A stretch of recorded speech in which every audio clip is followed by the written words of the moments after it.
Good evening and welcome to the Turn Your Badminton Centre in Dublin. Tonight, it's the Badminton Premier League Night 4.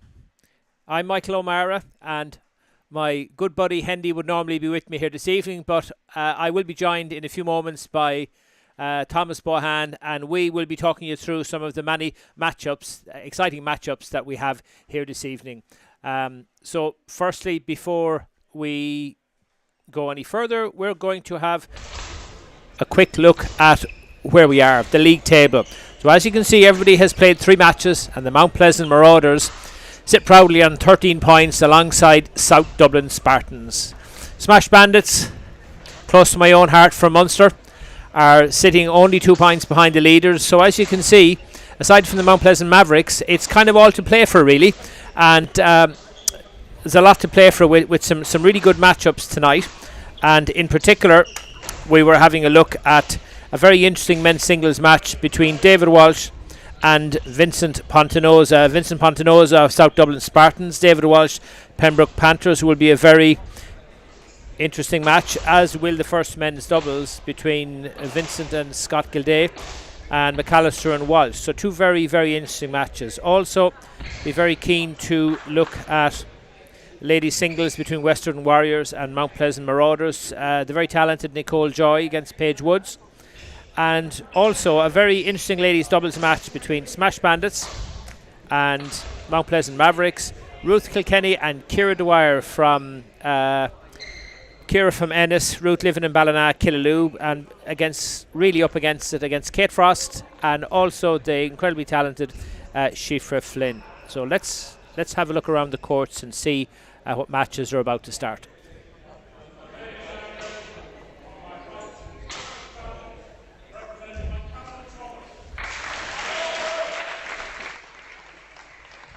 So I think we will go initially to court number 3, and that men's singles between David Walsh and Vincent Pontanosa.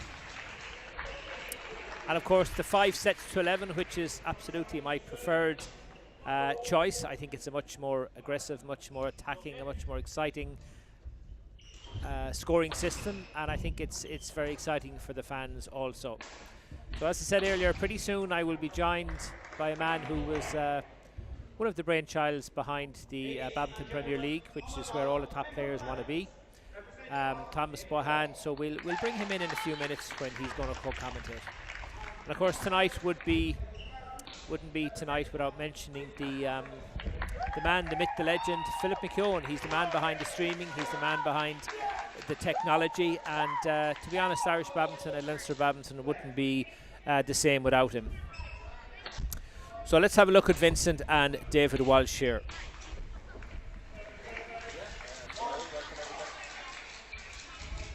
So I'm going to bring in Thomas Bohan. Thomas, nice of you to join us here this evening. Great to be here on the other side, as I say, up in the commentary room here. Usually I'm watching from down below, taking photos, getting a close look into the matches, or watching how you're all keeping it together up here for the next couple of hours. So it's great to be here. It's called multitasking. That's it. Yeah. Okay, so let's. Well, I was just talking about the matches that are a couple of exciting matches. So we've David Walsh versus one of our talent player to podium players, Vincent Pontanosa. David Walsh has stormed into an early lead here, Tom. Yeah, look, all season I've been watching David, and he has just been phenomenal all season. You could just see the strength of his overall play is just great. So look, it'll be interesting to see how will Vincent match him, because as I say, his form is excellent at the moment. Yeah, I think like Vincent Pontanosa is really specialising in doubles now. He's a player to podium player alongside Scott Gilday, forming one of our up and coming and certainly one of our top pairs. So yeah, but nonetheless, I think this will be an interesting match. So here's Vinny, 1-5 down, needs to get a few scores on the board. Here we go.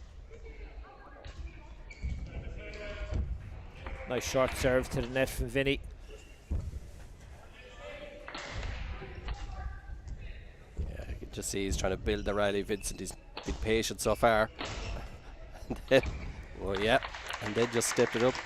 Yeah, I think what you're seeing there is the instincts of a doubles player. Give him any sniff of attack, and then he's going to go for it, and he's back at 2-5. Yeah, he's actually when he's down on court and I'm trying to take shots of him on the camera. He's so fast and so high. It's you need a really fast camera to catch him in motion when he does them high jumps. Yeah, he's certainly one of, in my opinion, technically the most gifted of the younger players to have come through. You know, he really does strike a nice shuttle. Yeah, he's back at 3-5 now. Yeah. He's back at 4-5, Tom. Yeah, he's well back now. He's settled into the game and I'm just pushing on now. Let's see, can he close that gap fully? We're just now will David step it up?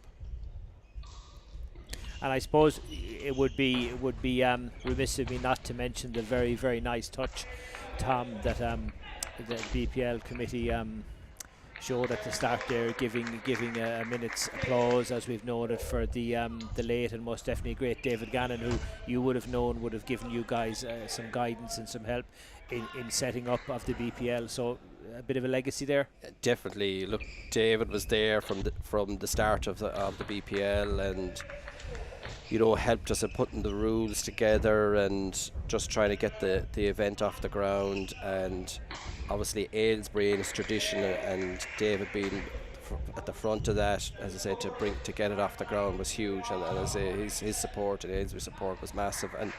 And even through the tournaments, you know, in the early years when Aylesbury were doing, they were very supportive of the BPL, and that was driven by Niall and by David, I mean, and Niall, of course. And I even looked back there a couple of weeks ago where one of the years, and actually on the YouTube channel, and Daniel McGee is interviewing David in advance of BPL final. It's probably 2018, in this very spot where we are actually. Yeah.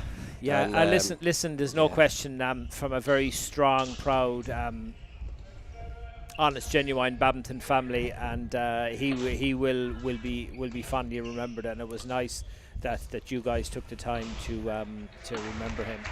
He's part of the family. There you go, and it is a Badminton family. So listen, we started off at a 4-love lead, and now it's 7-all. Yes, and so Vinny seems to have got his mojo going a little bit, and really, I mean, it's going to be about who's going to be brave enough to take the chances and who's not going to make the errors. So let's wait and see if it's errors or winners will win this game. Ooh, is it a bit loose? Ooh. So we have a first one is an error from Vinny. 8-7 David Walsh. That makes me feel human as a badminton player to see that. Of course, David from Ballina and County Mayo was fairly busy there last weekend, I believe. Famous visitor. Yes.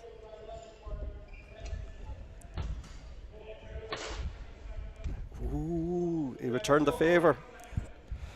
David tried to go for the net kill. Yeah, it really is a balance between being patient, waiting for your chances, not taking a chance that isn't there but that you perceive to be there, which I think is what David just did, and being able to execute or not execute. So we're at 8-all. I suppose it's the respect that David has shown to Vincent, that he feels he has to take that half chance, and fair enough, he was a bit earlier this time to the shuttle, where there was no doubt he was going to get that kill. And look, and there we have it. It really, you know, I mean, he had to go for the power play at 9-8. It would have been, and he's shown his experience. David's really shown his experience. Oh, he made it well though. Vincent was up on that net when he saw. Now, surprise. Vincent Pontanosa is returning the favour. What do you think of that, Tom? Love it. It's a case of anything you can do, yeah, I can do better. Love it. As I say, I'll show you how it's done. Maybe if that's what he's hoping to make that statement. We might jump across to court 1 and have a look at the ladies singles in a minute with one of the best talents we've had in many years in Shifra Flynn. It's now back to 10-9 David Walsh. Neither of them took the opportunity in the power play, but obviously advantage to David. Again, the short serve, and Vinny puts it into the net. You've got to get the ball in play. Yeah. Let's jump over to court number 1, forgive me, where we have Shifra Flynn 11-9 in the first set against Waterford's, or should I say Limerick now. She's studying in the University of Limerick, but she's still Waterford's Lucy Fox. And Shifra, one of the brightest talents we've had in Irish badminton for many, many years, in my view. Would you agree? Well, if I'm honest, I actually haven't seen much of Shifra, so that's as much as my loss now. So hopefully it's I got to see here. I actually watched closely Lucy and Sophia Noble the last time, and even though Sophia won, I suppose, comfortably, there was some great rallies there. I was actually quite impressed with Lucy, how well she was playing, and as I give her the commentator's jigs. But so, as you say, Shifra's probably favourite here, but as you say, I'd be interested to see how Lucy responds to the pressure. Yeah, she really is up against it. I umpired at the under-17 and 13 Leinster Opens last weekend in Baldoyle, and I watched Shifra and Michelle Shotchin play the semi-final, one of the best games that I have seen for many, many decades, and it was just with pride I watched the two under-17 girls that we have. They are so good, and as I said, Lucy is really up against it. In fairness, I think Shifra's high serve could do a little bit of work in terms of get it up there, bring it straight down on the baseline. But she really is a phenomenal talent. Lucy, on the other hand, wouldn't certainly have the technical abilities that Shifra would have, but then again, very few people would. Yeah. So Shifra 9-4 and a setup. I should say 4-9. Yeah. And that really is, I think, Tom, her signature shot, which is that cross-court slice, or cross-court almost stick slice, if you want to call it. She plays it so well. So your footwork just really has to be top-notch to cover that shot. Or is it just positioning, or anticipation by the player? Well, there it is, 11-9, 11-4. I think with Shifra, if you put anything short in her forehand at all, she's going to jump, she's going to cut it. Cross-court slice, cross-court stick. It's very hard to, if it's that short, before you know it, it's on the floor. And out with Shifra Flynn now is Kate Frost. So Kate Frost, who's plays the international circuit, season campaigner with the Irish senior team. Younger brother Robbie is one of the top under 19s in the country. So mother Lorraine would have played at a high level for many years as well. So she's nice to have someone of that caliber to come out and give you a few tips. Yes, indeed. I think she played. Was she in the French New Orleans Open there? I believe so. Yeah. I believe so. Yeah. And in the chair officiating tonight is my good buddy Sarah Kilfeather. So Sarah will be in action next week as well at the Masters. International Masters Open in Baldoyle. So folks, come on down and support it. It's a very, very good entry, very good badminton. A busy time for our umpires, for everybody. It's that time of the year, but it's brilliant. Everybody does something different to bring the game to a different level. So Shifra, good shot. Well, oh, lucky. The big advantage Shifra has is her agility around the court is just different level.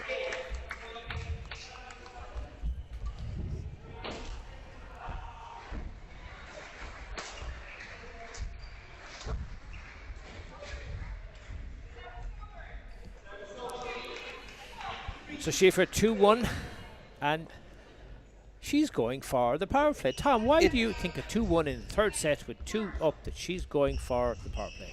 Well, she's 2 up, and there's no point holding on to them. You can't take them with you off the court, so she might as well use them now. And she can only use one, of course, per set. Isn't that correct? That is true. So she's actually lost one by not using it. Yes, but look, she didn't need to, I suppose, and that's the thing. Yeah, but look, she's. Yeah.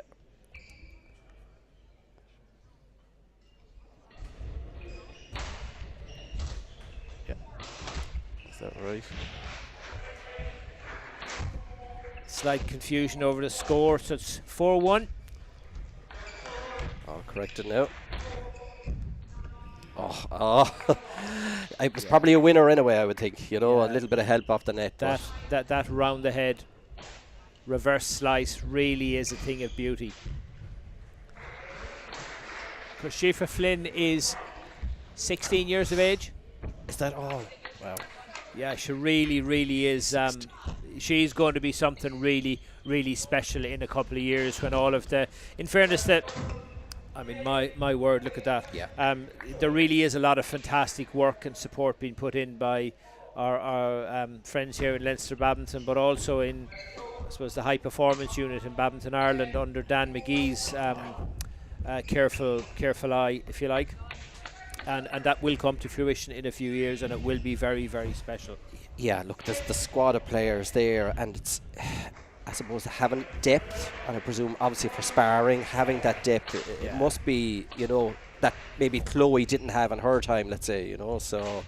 Yeah, no, I mean, I think the high performance was certainly there when Chloe, I think Chloe in her early years was in Sweden under the watchful eye of Tom Reedy. But the great thing now is, Tom, the quality of all of the players is much higher, and it's growing and it's building all the time, which is fantastic. And they don't have to travel. We can keep them here. Absolutely. So that's 7-4. We might just jump back onto court number 3 and just see. And David Walsh is 2 sets up on Vincent Pontanosa. Yeah, David is just phenomenal. I just love watching him play. So, and as you say, he has that singles experience, and any match I've just seen him, he's, no matter what it's thrown at him, he just can step it up another notch. And of course, we have Dan McGee there, who's our high performance director, but playing for Mount Pleasant.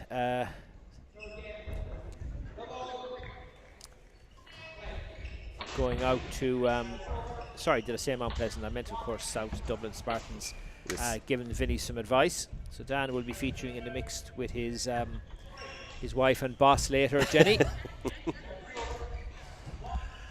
So let's just have a quick look at the other courts, and we'll see what's going on around the houses. So we've looked at the ladies singles in court number 1, actually, which is just finished. Yes. So no surprise there. Shifra Flynn 3 straight. Court number 2.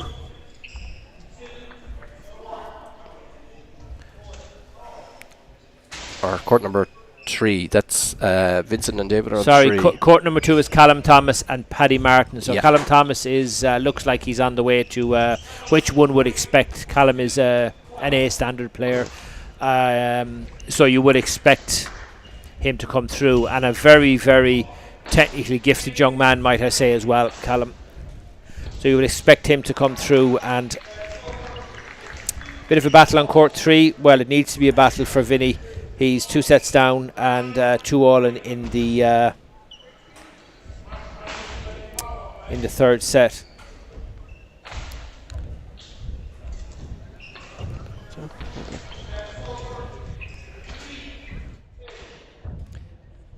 Yeah, I think let's see if Vincent can extend this match.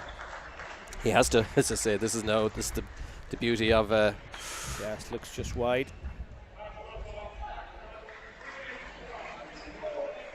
Seamus is not intervening there anyway, so. No, I think it looked just wide. Yeah. And of course, the lads, as you just said, in the chair this evening is Seamus Halpin. Seamus is a BWF certified umpire, so he gets to officiate at the highest badminton tournaments in the world against for the very best players. So looked just wide as well. So to be honest, the players to have someone of his caliber in the chair is nice for everybody as well. It's always great. We're down here on a Friday night, and we've always had nearly a BWF official, that is here one week down on a Friday night and could be doing a super series or something like that at our time. It's brilliant, and there's a great tradition here of umpires at the top level. Well, we have Seamus, and I suppose before him would have been Carl Farrell, and I think even before Carl Farrell would have been the late Cormac Breslin. Yes. And people like David Evans would have umpired at the highest level. So yeah, the tradition is continuing, and some of us are slowly working our way up the ladder, Tom, as well. Anyway, 5-4. I did actually umpire for a little while myself. I was recruited there. Tom McGrath had recruited me to help out at DDNC. So, but as I say, I give my time now to this. You know. Absolutely, and everybody brings something different Yep. to the party. The one thing I will say is, you know, as an ex-player myself, when you try to give something back as an umpire, you actually realise how little the players actually do know about the laws of the game. Yes. It's Yeah. stunned me when you know, talking to players, and I would have been one of them until I started to umpire. But it stuns me how little the players know actually about the laws of the game. Yeah. Actually, would be not half bad for a player to do the umpire course. They No. would learn a thing or two. Would be Absolutely. Yeah. Absolutely. So David Walsh 6-5. Tom, I'm going to call this now. I'm going to say it's going to be 3 straight to David Walsh. Yeah. I would think the odds would be in definitely his favour. And look, will he hold his powder dry in a power play shuttle just in case? But and look, And that's 2 in a row. I mean, you simply at 6-5 down in the third, you have to put the returns of serve in play. You simply must do that. He's almost showing too much respect to Dave that he feels he has to be that tight. Do you know what I mean? So And Vinny is rightfully calling for his power play now. Has to. Yeah. Because But he needs to, as you say, get Well, ahead. he does, because the next, if David wins the next point, he will go straight to power play. Yeah. Yes. And surprisingly, Tom, very surprisingly, that's 3 errors and surprise, 3 net errors from Vinny, and David immediately goes for the match ball, as we say. So, Hendy, we don't know if you're watching tonight. We know you couldn't make it, but a shout out to Hendy, the man, the legend, who normally sits in and is the main man when it comes to commentating. So, Hendy, look forward to seeing you soon. And there we have it, as called, David Walsh 3 straight, 11-9, 11-6 and 11-6. Comfortable enough in the end. And So Pembroke Panthers, and let's just have a quick look back at the table again. So we can see Pembroke Panthers are currently sitting in third place. They're not actually too bad, but they're 1 match down. But unfortunately, Leonie Ward on their team isn't able to attend tonight. So that's 2 matches they're going to concede to South Dublin. So you could say South Dublin automatically are on 15 points. yeah, and as much as South Dublin would love to play, the players would love to play that match, they'll be glad of the points to get, because it's so tight. It's so tight. Absolutely. You know. So And you know what, Tom? I remember one year, I don't remember, but it went down to not only the last match, but it went down to the very last set. And I think it actually went to 9 or 10 all or something. And I do remember Ashley Coyne and Shane Gildale won it. Yeah. That was that's what you want. That's why you guys put on the BPL. That was phenomenal that night, and actually, because I was down by court 3 trying to take photos, and the players' faces and agony and joy was just brilliant. I actually got some great photos that night because, as I said, you could just the determination by both sides wanting to win that game. Absolutely. It was brilliant, and the atmosphere was, as you say, it was what it was all about, because that's what this is about. It's putting on a show.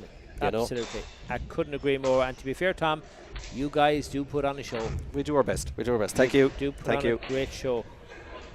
You know, and we have to include all of you guys, the likes of Dave Murphy, who's the president of Leinster Badminton, yourself, the likes of Philip.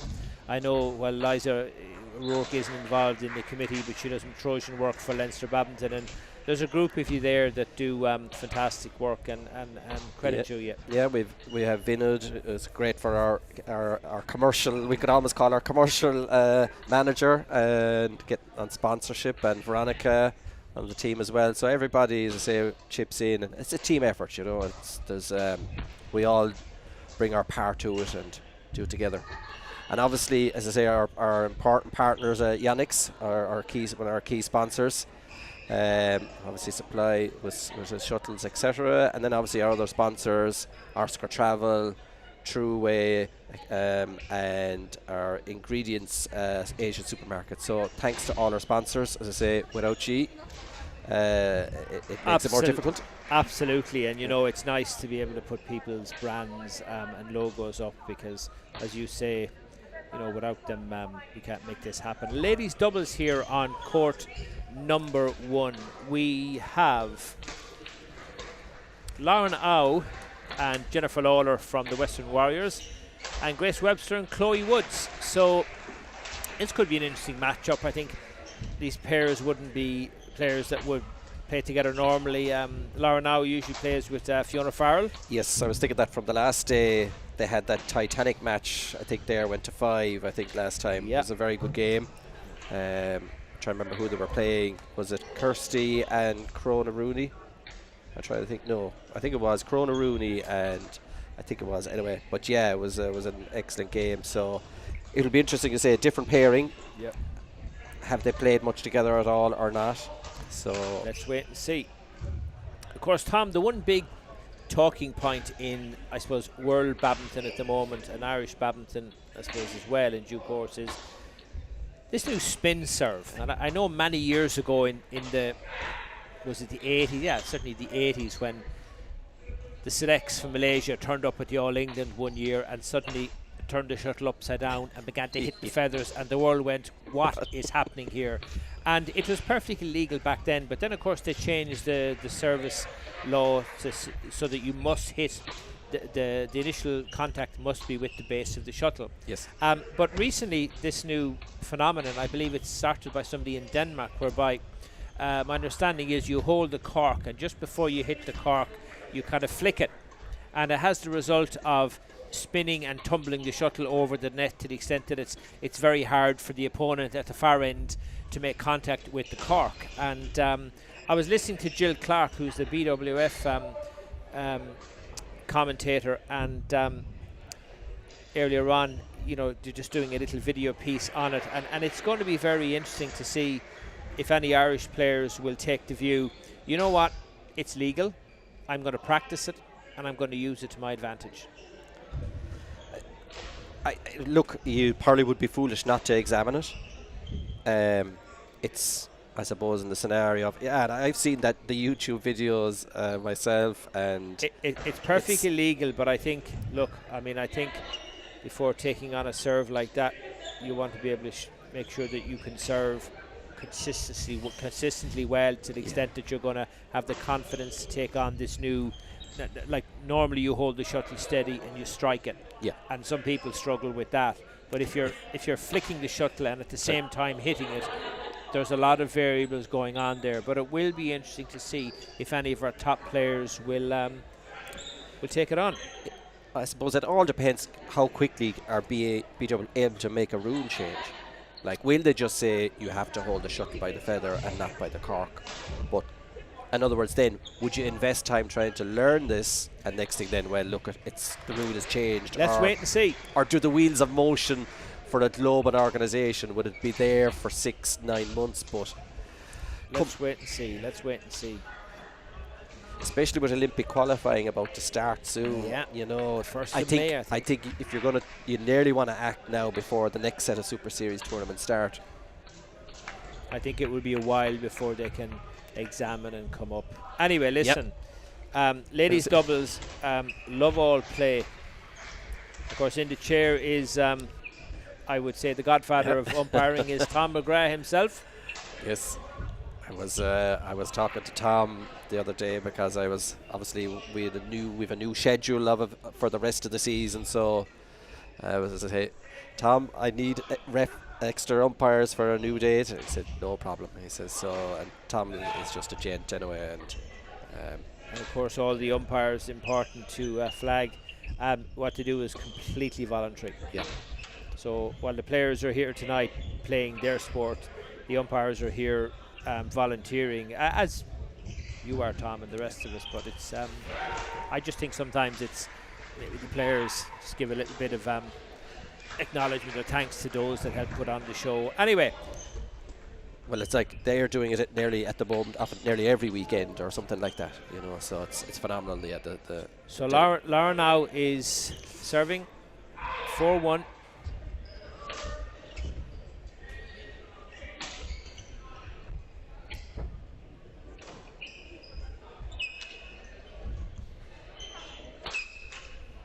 Actually, I'm probably just thinking here back to, did Lauren and Jennifer play in the previous time? Was it Jennifer that got hit in the eye with the shuttle one of the nights? I don't remember. I'm afraid I can't tell you. Yeah. I'm trying to think. Was it Jennifer? Maybe it was in mixed. But fair play to her. You could see, initially she got a little bit of a fright, but she actually came back and settled and won the game. So says a lot about her temperament. I was well impressed. Of course, Grace Webster trying to be very consistent from the baseline. Grace is somebody I've known for many, many years. Originally from Thurles in County Tipperary, but living in Dublin for many years now. And of course, Chloe Woods is part of a family of 4 girls, very well-known girls from Lisburn Rackets Club. Her would normally play with her other sister Paige, and Rebecca and Rachel, 2 older sisters who currently playing in the UK. So 4 sisters all playing a really good standard. Brilliant. And if that's not enough, their father medalled in an underage European mixed event. So how about that? Trevor Woods, yeah. Wow. Excellent. I don't. Trevor's probably a bit before my time, is he? Yeah, well, Trevor, I know Trevor for many years. He runs the sports shop in Lisburn Rackets Club. So this ladies' doubles is still pretty tight at 7-5. Lauren out, Grace Webster. Ooh.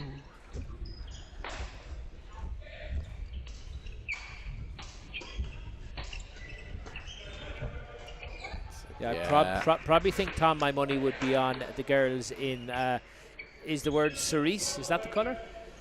Cerise. Very nice red, pink cerise. Yes, or the only other version of pink I know is magenta, but I don't even know what shade that is. Yeah, probably. well, listen. Yeah, I think the girls from the west would be probably have the advantage here. 9-6. Well, power play? No. I would think they should be using the power play here. Or did they just feel they were comfortable enough ahead? But well, no point in using it now. No.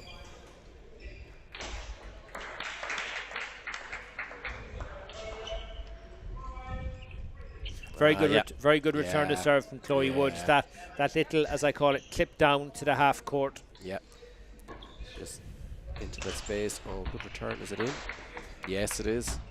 Yeah, so that's the first set to the girls from the west, Lauren and Jennifer, 11-7.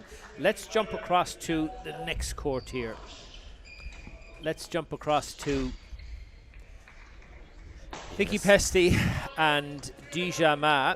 Yeah, it's kind of a new pairing for South Dublin. Usually it would be Jenny and Deja. Yeah, pair. Vicky Pesty and Deja Ma from South Dublin Spartans against Kirsty and Krona. Yeah. Kirsty Kelly again, I would say, from a very, very well-known badminton family. Her mother, Jean, and her father, Brian, were running the Leinster under 13s and 17 Opens last weekend in Baldoyle, which I think is absolutely admirable considering they didn't have any children in it. And they were there all day Saturday and all day Sunday running that tournament. Wow. Yeah, you got to take care. So, in fairness to the Kelly family, it's nice to see Krona representing them here tonight. And actually, Krona was player of the night for That's match right. night 2. That's right. So, yeah. And as you said, this pair won the last time, bet the Western Warriors in that 5-setter. So, it's interesting. But I'd say South Dublin Spartans are ahead here nicely, 9-6 in the first game.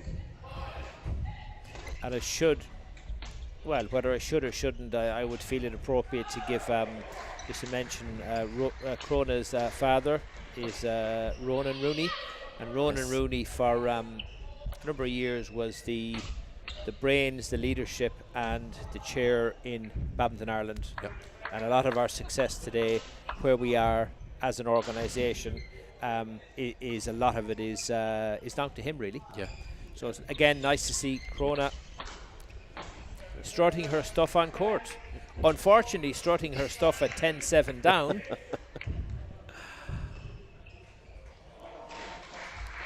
And it was brought to my attention last week that Dija Ma, when she was playing in China, was in the same regional squad as none other than, not Lin Dan, the name has gone out of my head, the Olympic champion, Chen Long. Chen Long, yes. Yes. Wow. Cool. There That's you go, impressive. piece That's of useless impressive. information. That is impressive. So 11-8 in the first set to Vicky and Dija Ma. Yeah. South Dublin Spartans looking pretty good. Yeah, I'm not sure. Should I be surprised or not? Or what would you have thought of this game? You know what? You don't know, because I suppose Vicky Pesty is living down in a place called 6 Mile Bridge, County Clare, not too far from where I live in Ballina, Killaloe. She does her playing in UL, so she's still getting back to where she was after she has a small 10-month-old boy. He's here tonight watching his mammy playing. So Vicky's getting stronger with every single game. So it's hard to know sometimes. Yes. Yeah. You know. And I'm more used to seeing her actually. He was probably playing over the years in the BPL, was probably playing mixed either with Mark or. That's right. You know. Oh, lovely. Yeah, Vicky would have played a number of tournaments there pre her having her first child with Mark Topping in mixed, and to be honest, hell of a player. Yeah. So it's actually hard to know at times.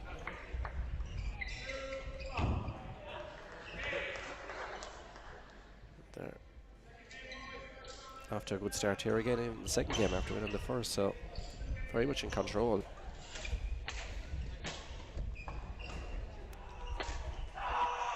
And the one thing, Tom, I would say, I say this every time I come up here, this is our sport, and it's fantastic to look around and see so many people from so many different eras still here, still involved. You have the young, you have the even younger, you have the older and the even older still, and everybody is still here contributing to, as you said earlier on, to putting on a good show. And I think that really says a lot about, I suppose, the badminton family, if you like, which is great.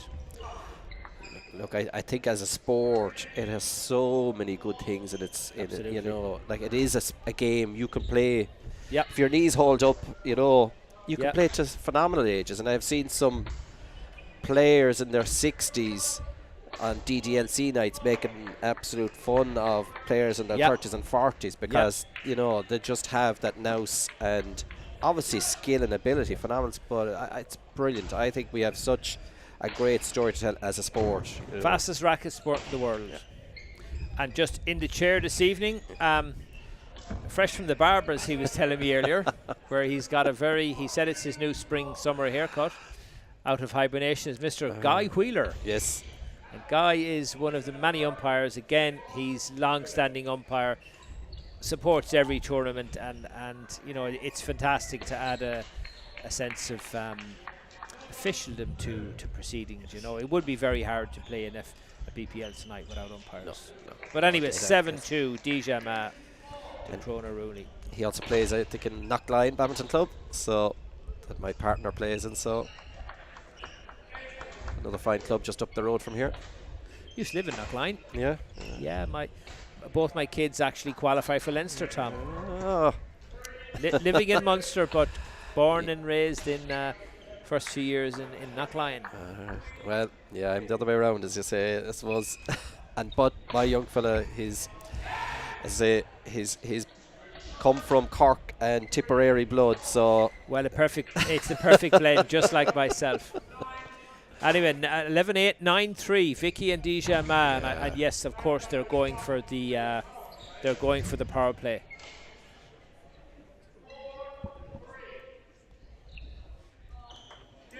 (11-3), so that's the first two sets to South Dublin Spartans, Vicky Pesty and Dija Ma. So that's going to be very difficult to turn that around. Let's have a quick look around the courts.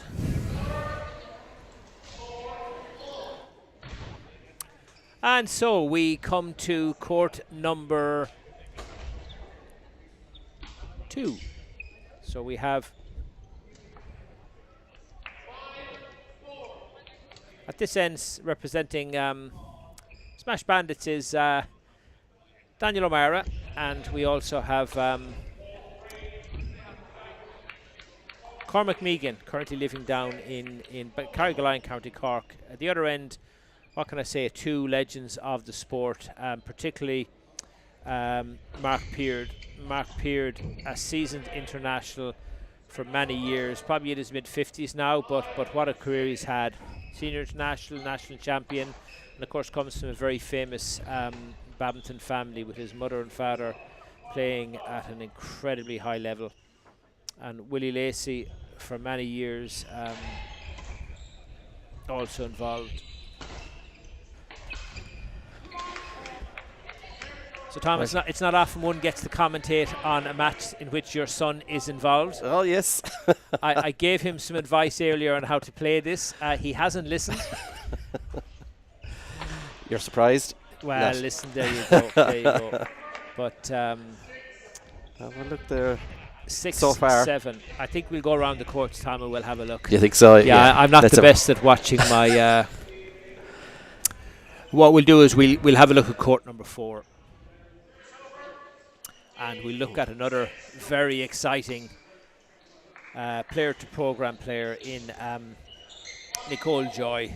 Nicole Joy is absolutely one of the up-and-coming players. Nicole representing Western Warriors in the Badminton Premier League. She certainly is one, in my view, of a trio of extremely exciting, talented young women who are coming through in Shifra Flynn, Michelle Shotchan, and we have Nicole. So very, very exciting to see someone like her. And she is only, is she 15?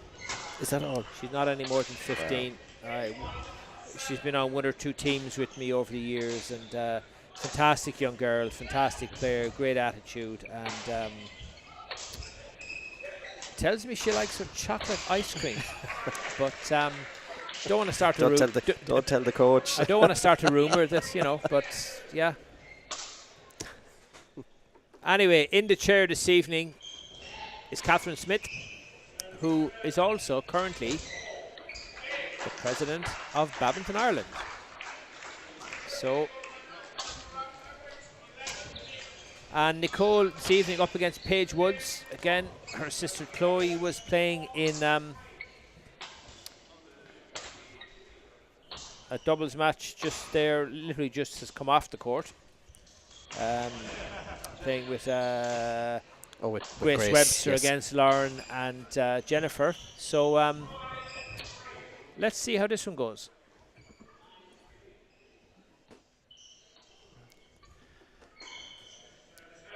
Seems like an awful lot longer than 2 minutes, Tom, doesn't it? That's yeah.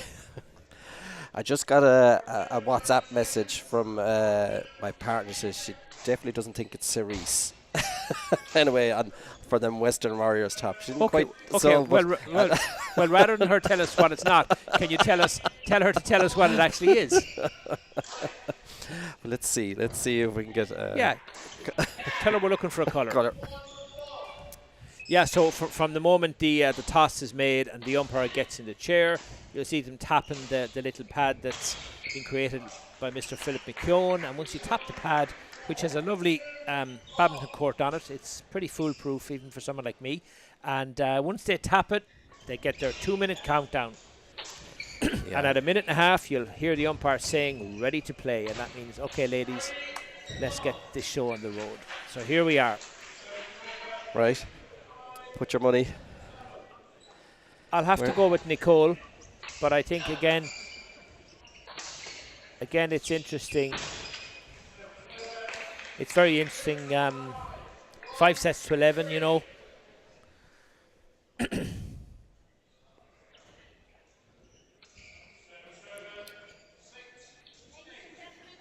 Well, one thing I will say is, Paige Woods, she's incredibly slight. She's very petite.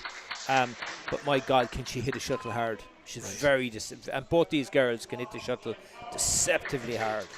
Does it go to show, like, it's technique, I presume, that, or is there, even though you're slight, is there still a muscle power there, or is it technique, or is it a bit of both? Or I think it's technique, but it's also being able to you know, it's being able to you know, use your forearm and being able to pronate. Yeah. You know, and I suppose it's pronation rather than pronation. It is, you know, and it's being able to generate racket head speed as well. It's no different to a golfer. Right. They talk about club head speed. Badminton is the same. You've got to be able to generate good racket speed. Now, what's important as well is the racket you use, the right strings, right tension. That all adds to it, right? But some people just hit harder than others. And my own view is I think Nicole can make a fabulous ladies doubles pair into the future. I really do. And here she is going with a high serve.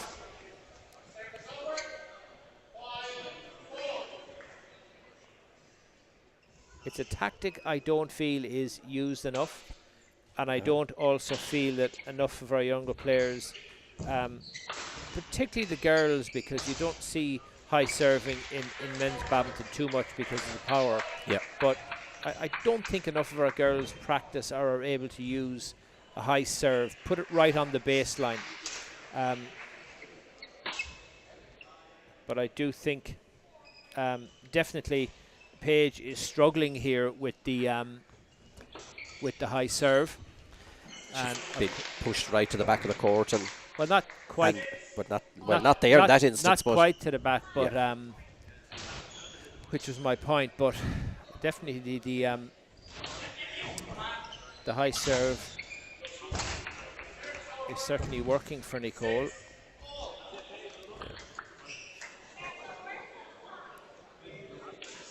Four, 5. Both still teasing each other out, just seeing which way the rallies are building. Oh. A lovely reverse. Oh. Lovely reverse from Nicole. Reverse slice around the head.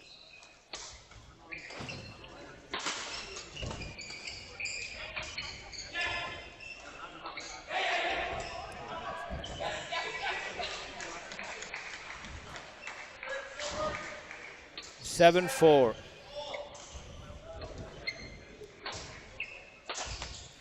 Oh, lovely finish.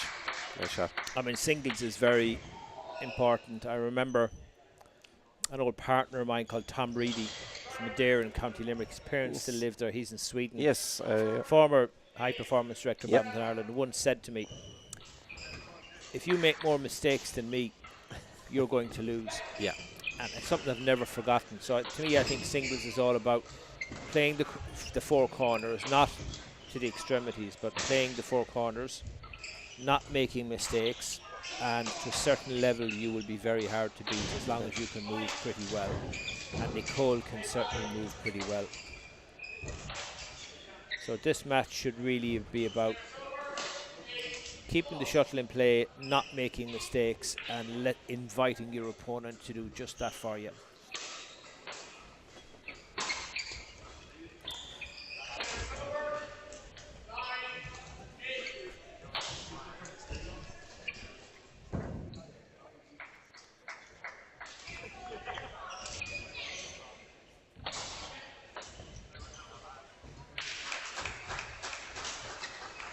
It's 5-10. And that's the first set to Nicole Joy, 11-5.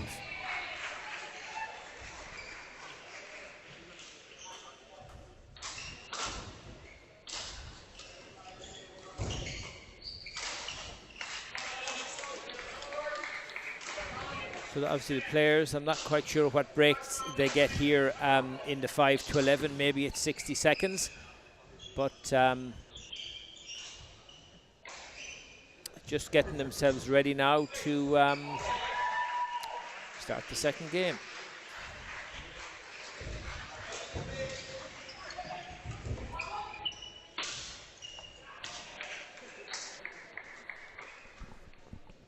So here we go, love all, second set. Nicole is sticking to her tactic of high serving, which is something I'm a big fan of, certainly in ladies singles. Very good cross-court drop from response from Paige Woods to go 1-love up. And Paige is sticking with the short serve, which was attacked by Nicole. very impressively, might I say, to go 1-all.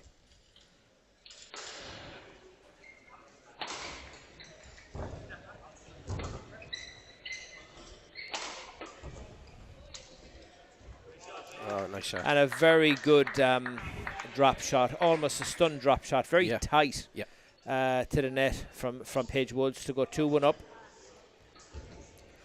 Again, she's electing for a flick serve there. Down the centre of the court.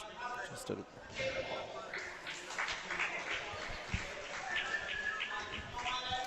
it's 2-all.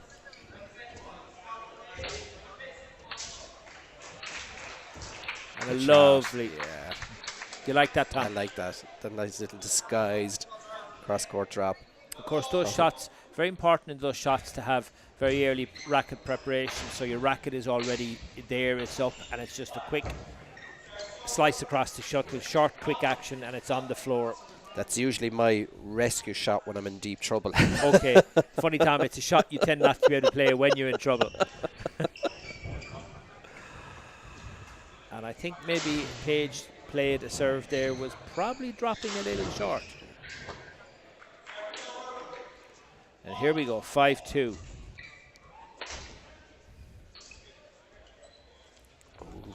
The idea was right, as I say, but maybe just catching it too low down. Yeah, 6-2. Of course, Nicole really is, you know, she's training full-time with the, well, I won't say full-time, but she's with the High Performance Centre in Blanchardstown there under Dan McGee's watchful eye. So she's getting good quality training. 4-6.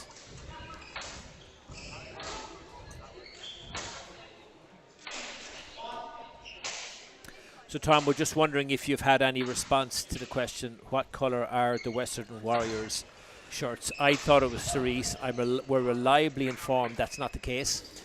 Did we get an answer? We did. And the answer, Tom, what are we being told? Orangey red.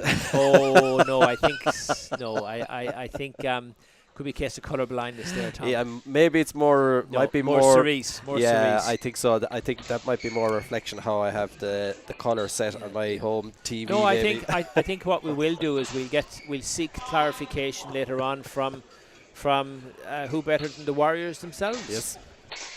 And we'll feed that back. So Nicole is going 8-6.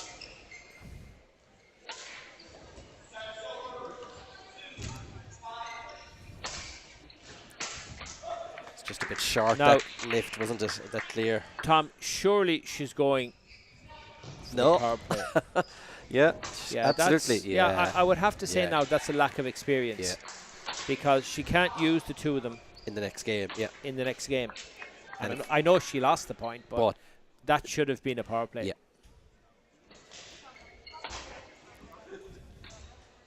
Lovely reverse. Beautiful reverse, straight reverse slice by Nicole. That's a really very good shot to complement the cross-court slice we spoke about earlier. Exactly. If you can play the two shots, then your opponent doesn't know whether to cover the straight or the reverse. So very, very good. Very And clever. there we are, 11-5, 11-7. And as I say, none of them are using their power play. They're really holding on to them. Well, you see, the power play, Tom, was something brought into the BPL in the UK when they started it there, and it was the whole purpose to it was to make players, give them the opportunity to make big decisions. So when do you use your power play? And that was the whole point, was to get them thinking tactically, when do I use it? And I think it's a fantastic. And what you'll see is you'll find the more experienced players will use it and will always use it. You'll find the younger ones will probably just continue to play and not actually think, oh, I have a power play to use. But definitely should have used it there, because she's got two left and she can't use them. She's going to use one. No. Anyway. She's two up, so I suppose. Yeah, but yes, but no, I agree with you. As Dan McGee said to me the last day, he said, Mike, you should never be coming off court without having used all your power plays. Yeah. And when it comes from Maverick himself, as we say. You've got to listen. Yes. Oh, it's a nice Very shot. good reverse slice from Paige Woods.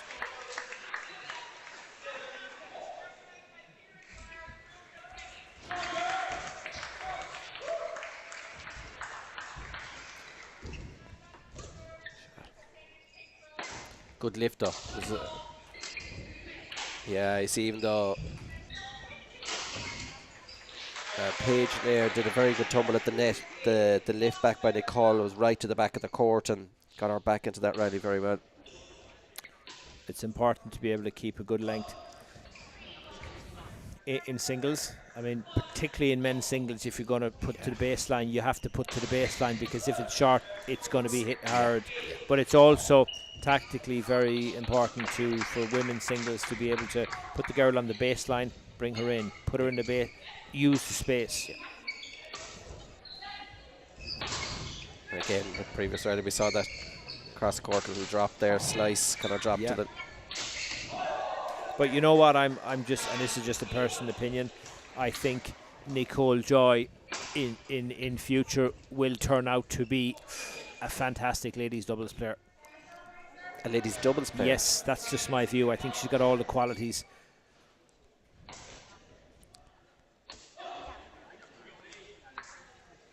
And at what stage do you have to think about making that decision? Is it plenty of time? Plenty of time, yeah. Dan's view would be that they all kind of work and train for singles until a certain age, which is absolutely right. I do think, though, that there still should be some element of specialist doubles training mixed in, even for singles players, so that if they ever do convert to doubles later on, that at least they've got some background training done. Yeah. But I do think, I mean, what a fantastic talent. Yeah. Is it in the sense of, I suppose, again, because obviously even though we're building up we're building depth, that it's hard to get two world-class players, for a country of our size, and that's why I suppose the temptation always is to focus on singles as a smaller badminton force in that sense. Well, the interesting thing is, the reason we focus on singles is because we have a much better chance of getting players into the Olympics in singles, whereas realistically in doubles and mixed, with the exception of Sam and Chloe, who went very close, we don't really have a realistic chance. And the reason for that is, it's not the players' fault, it's the fact that the draw in doubles and mixed is a 16 draw, whereas the draw for singles, Nhat will play Olympics bar injury. Rachel Dara has a really good chance. If she can stay around 70 in the world, maybe even early 70s, she's got a really good chance of playing. If you're a ladies doubles player or a men's doubles player, 70 in the world, you're nowhere. Yeah, it's actually quite cruel. I don't know why it's that way. I'll give you the answer. There's a very, very simple answer to it. Do you know what the answer is? It's down to the number of beds in the Olympic Village. Well, because if you're playing singles and it's a 64 draw, that's 64 beds. Yeah. But if it's a doubles and it's a 64 draw, it's 128 beds. Right. And that's what it's down to. Which is a shame. It's a terrible shame. Well, I think, doubles is such a phenomenal game not to have, as you say, you could be ranked 17 in the world, whereas you can be 60 or 70 in singles and will make an Olympics. You need to be at the outset top 25 in the world in doubles to play Olympics. Yeah. And unfortunately, at the moment, we don't have a pair that's in that that's ranked that high.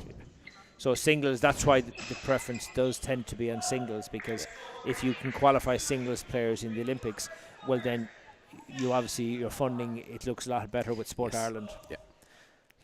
Here we are, match point. Anyway, match point.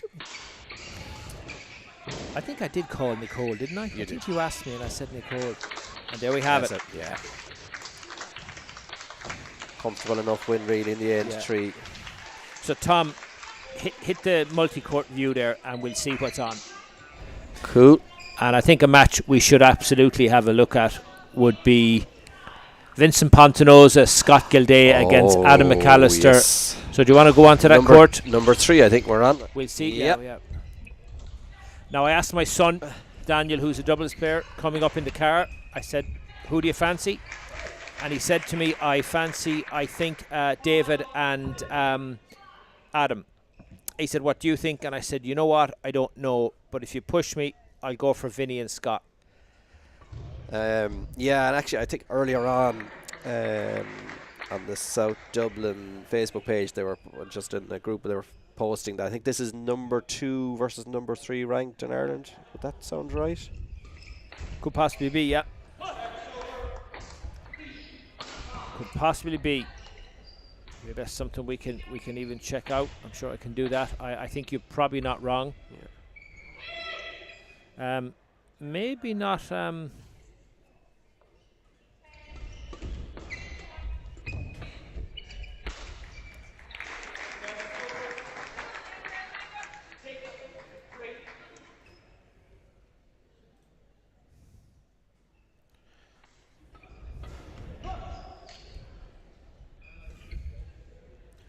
What we might do is we might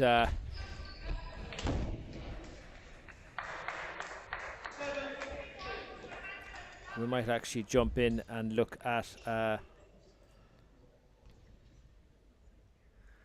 I'm sure there's national rankings we can look at somewhere there. I can get it here on, I think on bi.tournamentsurfer.com, I think has the rankings. Yeah, I'm going to say it, not second and third.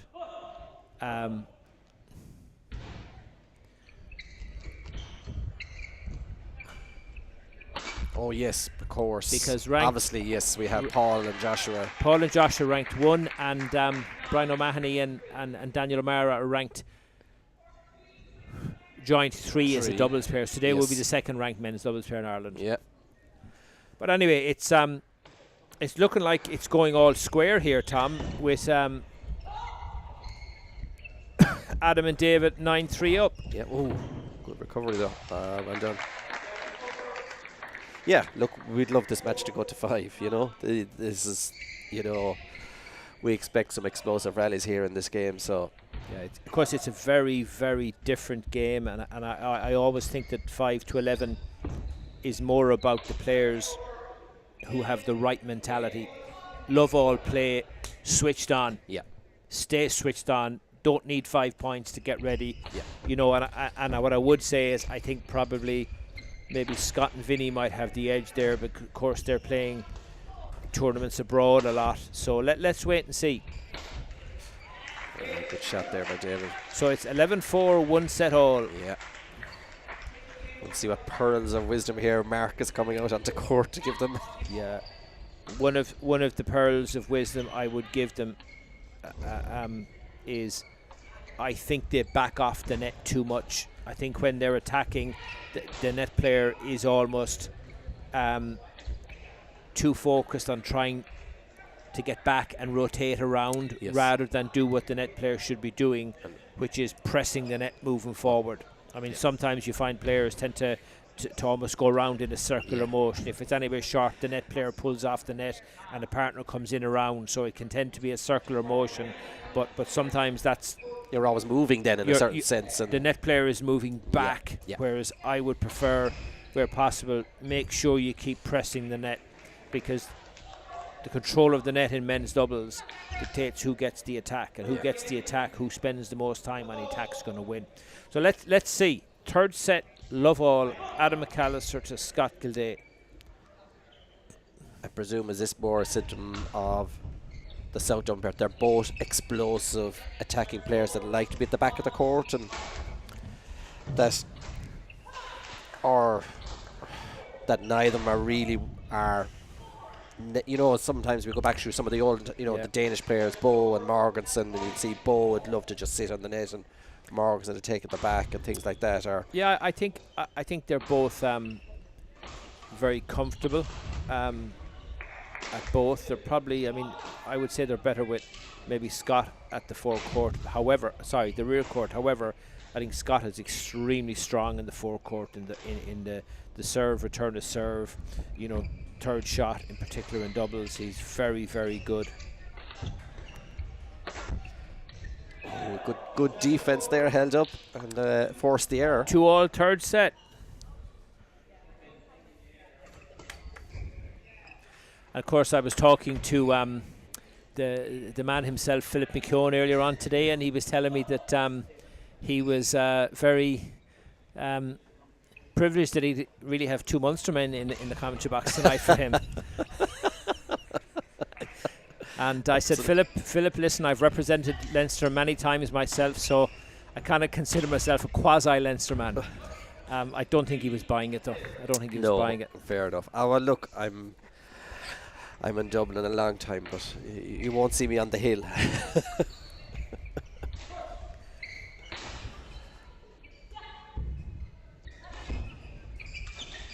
Now, of course, doubles really is about controlling the front third of the court and getting on the attack. You know, and I mean, there's one big difference between a hall like this and a hall like the Indoor Arena in Blanchardstown, and maybe a lot of the complexes you play when you go abroad, is they tend to be much bigger halls, and it's much harder to put the shuttle down. Whereas here in Whitehall Road, it's not that massive big of a venue. The roof is probably not high enough for a European event, but for what we want, it's fine. Yep. So it favours the attacking team, no question about it.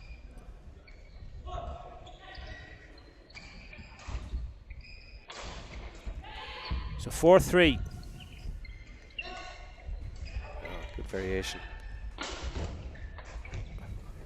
Now look where Vinny is. You see, to me that attack has been given away there because step back. They were just too far. Yeah. Look at Scott now. Keep the attack. Got to keep the attack. So just another little step forward. You think just a little bit more pressure on the net. Well, look, that's just my opinion, but I think if you end up lifting from the net because you're too far back, then you're too far back. You're too far back. Yeah. And this should really be about. It's all about controlling the forecourt. And again, in the chair tonight, Mr. Babington himself, Seamus Halpin, BWF certified umpire. In fairness to Seamus, he might umpire and does umpire for the very, very best players in the world, but he's still always available to come down and do Premier League. Also a great supporter of umpiring at para tournaments and. Yeah. Now there's a cracking example. Here's a cracking example of. We'll watch how far Scott is off the net here. Yes. Yeah. Now there's a cracking example. But a good return. It was a good winner too, to be fair. And that's my point. You've got to press the net. Yeah. You don't leave space at the net, because if you do, you end up losing the attack. Let's jump on to court number 2 there, which is Kate Frost and Shifra Flynn against Ruth Kilkenny and Ciara Dwyer. Of course, Ruth Kilkenny is former senior international. She has 3 national senior ladies doubles titles consecutively. Wow. Kate Frost also has I don't know how many national titles, but obviously Kate is playing on the international circuit. We saw Shifra Flynn playing earlier. But this second game is right in the mix. It's just about doing the basics right and not making mistakes. Both these pairs from the last BPL night won their ladies doubles. I remember Kate and Shifra, I think they played against Dijama and Jenny in a Titanic battle. That Titanic battle, 11-8 I think, or something in the last game. That's right. And I think actually Ruth and Ciara, they had another 5-setter as well. I think it was a very close game as well. Battle. I remember it was on court 4 here. And we don't have a power play. Very surprised at 9 they didn't use the power play. And of course, Ruth Kilkenny is, if ever you wanted somebody to play a match that you really, really needed to win, she'd be who you'd want to play it. She's tough mentally. I've always thought if I had to pick a ladies doubles partnership to play a match that I really had to win, it would be Ruth Kilkenny and Jenny McGee, and I'd be very happy with that. Anyway, they're 2 sets to 1 down, 11-6, 11-7. But I think absolutely going along with the form book is playing its way correctly here. You would have expected Kate and Shifra to win, but not without a fight. And as they say, this isn't over yet. So let's have another quick look at what other courts are going on. Let's go back to the men's doubles we had a quick look at there.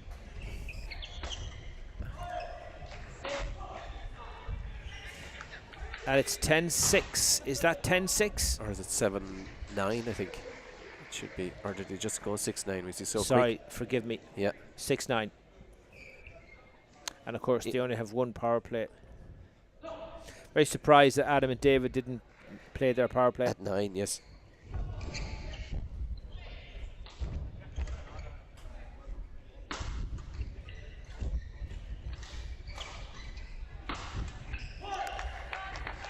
Good variation there by Vincent. Yeah, he really does have a lovely. He plays a lovely reverse. He also plays a lovely stun. Very talented overhead. Oh, Very, very talented overhead. the angle he gets, like the height he gets, He's is very just phenomenal. It's a joy to watch.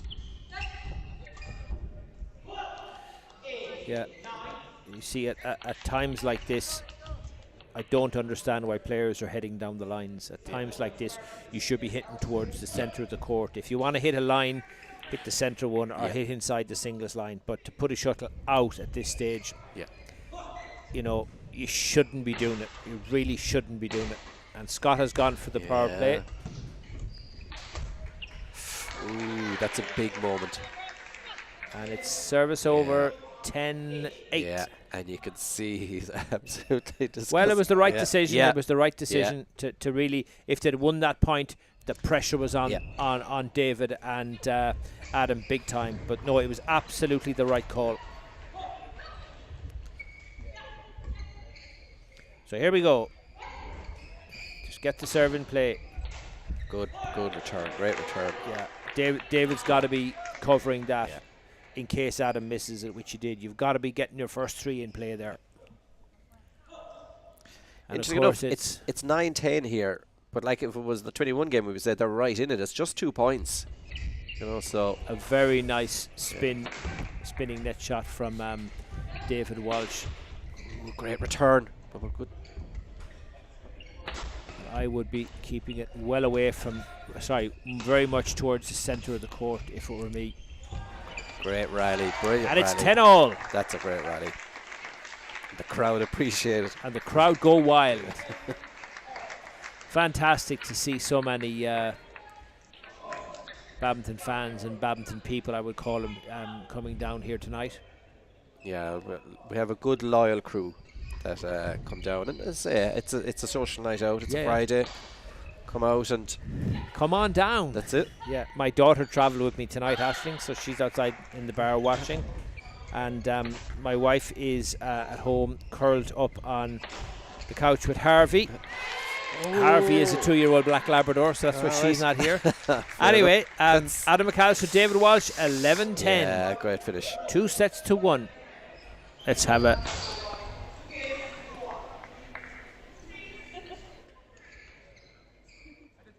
Here we go. And Rue Kilkenny and Ciara are 6-3 up.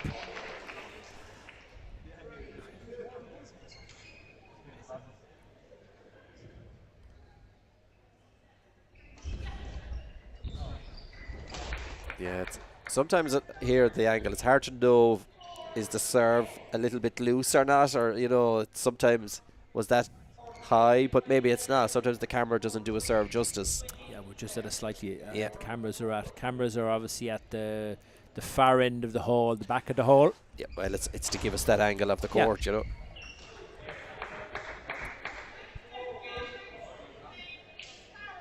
Now let's see. And they've gone for a power play. Why? Well, why not? Why not? Is that in or out? Oh, it was in. No, I think it was in. Yeah. I heard a come on shout. And I'm pretty sure it sounded like Ruth Kilkenny. So 7-4.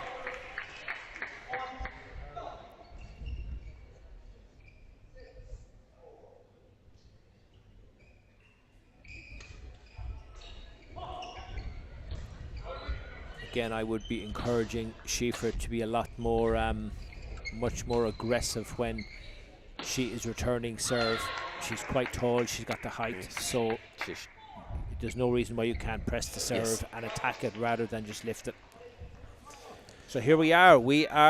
The girls are gone for their power play, which is a good call. Yeah. 8-4. You could argue maybe wait to 9, but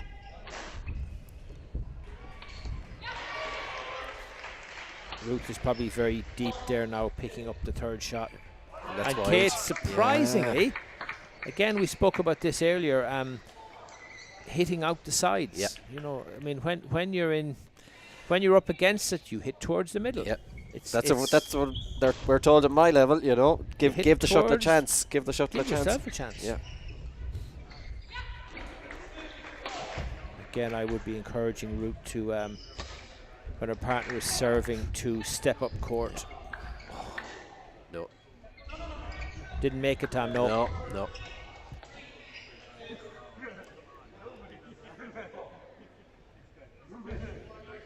What's the signal?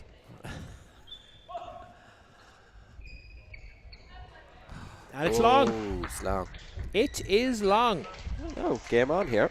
And again, a convincing, 11-5. So yeah, that should give them confidence to push on, Yeah, the form book here, and I don't mean this disrespectfully to the two Munster girls who were fantastic, but the form book, particularly with Kate Frost in there, along with Shifra, who's very powerful overhead, this should be 3 straight. Yeah. But credit to the girls, it's not. No. They're 2 sets to 1, and they're right in this. A good start now in this game Yeah, for them would be a nice 2-3-0 lead. Yeah. That would really put the pressure. Yeah, I think the tactic should be to the girls, stay up court, particularly to Ruth when Kira is serving. Stay up court, look to get forward, look to step onto the third shot, because the alternative is stand back and lift. Yeah. And you can't do that against the two girls. They've just got too much firepower. So let's see it love all now. Kira's reasonably far enough forward. Should be looking to step onto the third shot here now. There. A needless lift. Better option there is just to play the block. Straight block in front of you. Just over them. Just over the net. Yeah, don't lift it. Don't lift it as you have to. She's lifted it out the side. One love. It's loose. Yeah. Recovered. 2 love.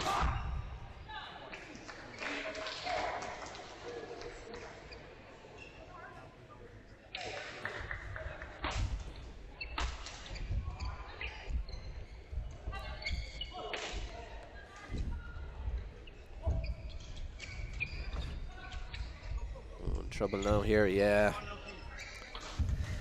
Yeah, things are beginning to look a little ominous, Tom. They seem to be moving them around the court a lot more. Well, to be fair, you are. I mean, I think Shifra is absolutely somebody who can play doubles or mixed. Her priority is singles. But, when she's got Kate Frost beside her, you would only expect this match to go one way.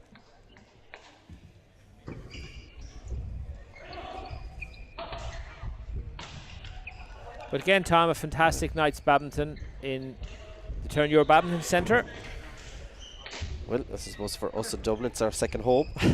Well, it was my second. It was my second home when I lived here as well. So I hear you. Yeah. Thank God they never built apartments above here. Well, that's because you didn't sell the. You never chose to dispose of the premises. No, that's it. Oh, no. So a good. That's it. That's it. That's just it. hit towards the centre.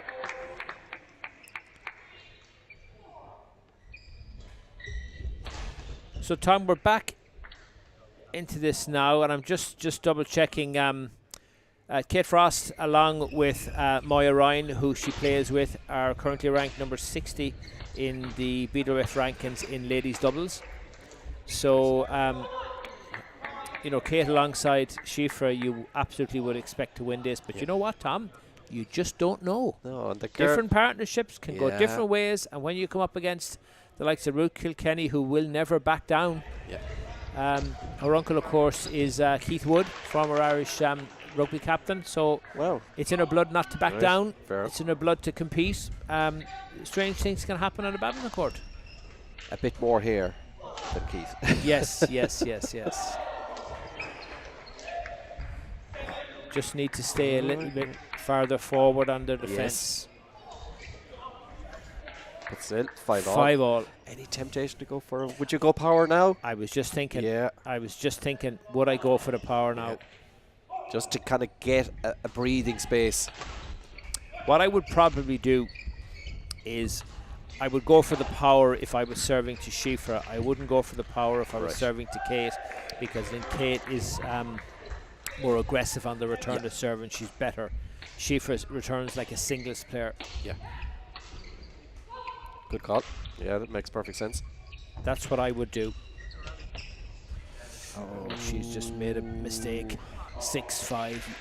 Ladies doubles, of course, the modern game is a very tough physical game. Rallies tend to go on, and you've got to be able to stay in the rallies and not make mistakes. Yeah. Look, and that's why it's such a tough discipline. It was the right shot, the drop to the middle, you know. But But to me, a drop shot to the middle at this stage isn't the right shot. Right. I'd say more the term drop shot suggests that it's tight to the net. It shouldn't be tight to the net. Why? Because it can go into the net, which is what happens. Yeah. You know, I mean, you want to be getting it on the tee, which would be a little further off the net to make sure you get it in play. Right. Anyway, 7-5. Kate Frost serving. Go on, kill it. Yes. That's it. Always good doubles players are always pressing the net. Yeah. They're not waiting for something to happen. They're pressing forward all the time. And it's 6-7.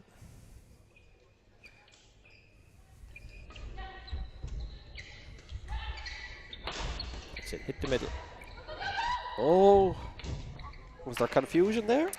I don't know. I think again, to me, it comes back to the front player taking responsibility and pressing the net. Yeah. And I think for some reason she came off it and it got complicated. Yeah. And instead of being 7-all and going for a power play, it's 6-8.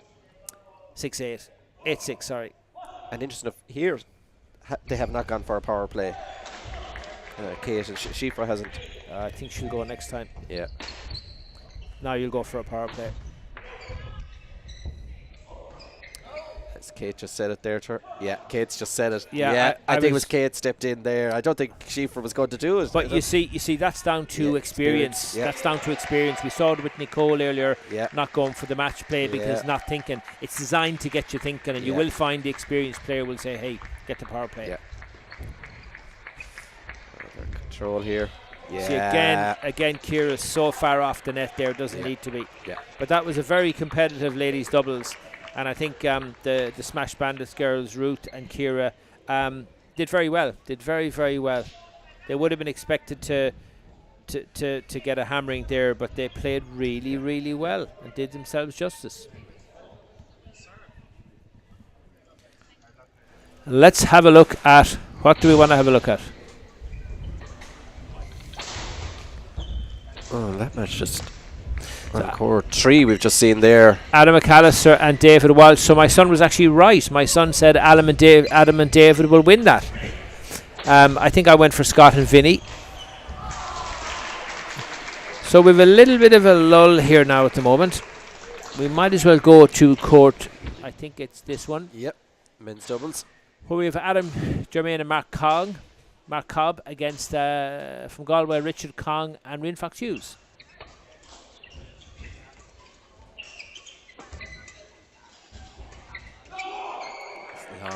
Yeah. You can tell he's not impressed with his own shot there. If I'm correct, I think Adam Germain is a really, really good hurler. I think he might, did somebody say that he played for Dublin or was on a Dublin panel at one stage? Wow. So a big, strong guy who can certainly hit it, really, really hit it. And of course, Mark Cobb in the forecourt. Yeah, he's just waiting there to pounce. Well able to play. Yeah.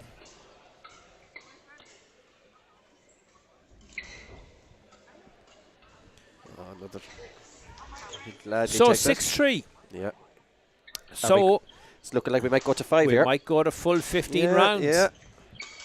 I don't think we've had one yet tonight, so I think the crowd would. Yeah, good finish. Richard Kong, of course, would be the youngest player on court. Is he still under 19? I don't know, but he's certainly the youngest player on court.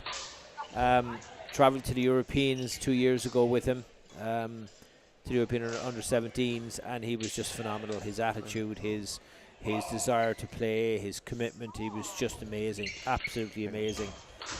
Probably not the most technically gifted of players, but every player is different strengths, different weaknesses, and certainly his attitude, his work rate. Haven't seen his jump smash yet tonight. I'm looking forward to it. He's got a jump smash like no other. I'm sure Adam and Mark are well prepped not to lift, I suppose. Well, they may not have a choice. Yeah. Richard's just holding on to the net there, just making sure. And you see that there now. He was just a step too far back, wasn't it? To me, he was a step too far back, and he ended up giving the lift away. Yeah. And I think it's a feature of the modern game where people tend to be off the net and more focused on trying to, I don't know, rotate. But to me, you've got to press the net. Yeah. And if all you're doing is pressing the net on your side, your partner's coming through on the other, fine. But you've got to press the net.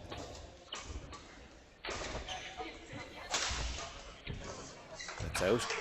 Yeah. And that's 11-5. We're going to full 15 rounds. Full 15 rounds, and this is it, and no power play shuttles left. So it's a raw game. So no knockout punches. A shootout, as I say, to 11. And in the chair this evening, in the umpire's chair in charge of proceedings, as they say in the UFC, in charge of proceedings tonight is Michael Farley, my good friend Michael Farley. Michael and myself, and indeed Sarah, would be three umpires at the kind of the same. It would be the three amigos. We tend to, we started together. We're on the same journey, and I have to say that I look forward to umpiring at the Irish Open Masters next weekend with the two guys. So we very much support each other and help each other along our journey. Sarah, of course, is in charge of the lines judges every year for the Irish Open, the AIG Irish Open, which is a big job. A huge job. Very impressive woman who does fantastic work for badminton. Anyway, moving swiftly on. Out of the blocks. Out of the blocks come the men from the West. Richard Kong, One Love.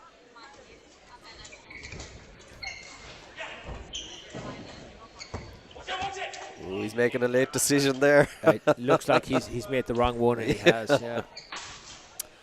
I always think if you're not sure, hit it, but sometimes you convince yourself you wish it was out, and you make the wrong call.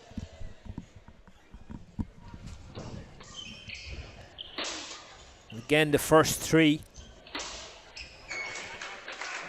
decides who gets the attack, and you really do need to be able to play the first three shots very well and just not give the attack away. 2-1, Adam Germain. Ooh, on first error, really, I suppose. I know it was, Completely. Yeah. They're not wasting much time between the rallies here. Literally, one rally finishes straight. Well, they're not. Especially, I say, the Western Warriors pair. I think they must like a high tempo. Well, I think at this level compared to the top level games, they get on with it quicker. A lot of top players tend to walk around. Carolina Marin's a perfect example of walking around all day. Now, again, I will say the law says the play must be continuous. You could pop to the shop between points at a BWF match. 4-3. Very good return to serve from Richard Kong. Yeah. And again, straight up the middle. Yeah. Not down, not out the sides. Big serve. Oh. Yeah, I think I think at this stage in the match, at 5-4 in the third, it should be all about quality short serving. Just quality short serving. Get the shuttle in play, make it difficult. Oh, it got over. I didn't think it was going to make it. And it just cleared the net. Oh, just, yeah. Just got to keep from them unforced errors. Oh, yes, and of course it's change ends, a 6-5. Short 1 minute break. If anybody wants to give any words of wisdom here.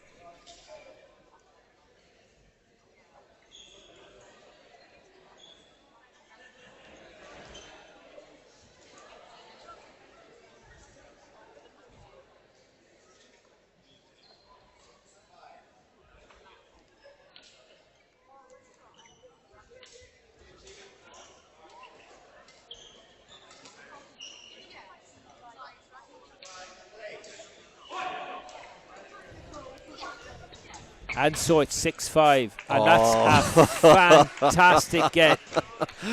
In the words of Jill Clark, I don't believe it. Yeah, I don't think Richard could either. But there was a fair sick face there. It ain't over till it's over, and there's Richard's beautiful jump smash. And again, right on the net he was. Yeah, that was a bit loose, I suppose. But again, again, Rian Fox Hughes too far off the net there. Right. Yep.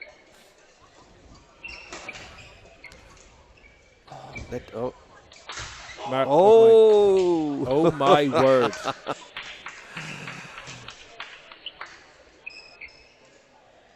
Every time for a replay on that one. Here is he. The Here rescue. Boom. A fantastic new feature that Mr.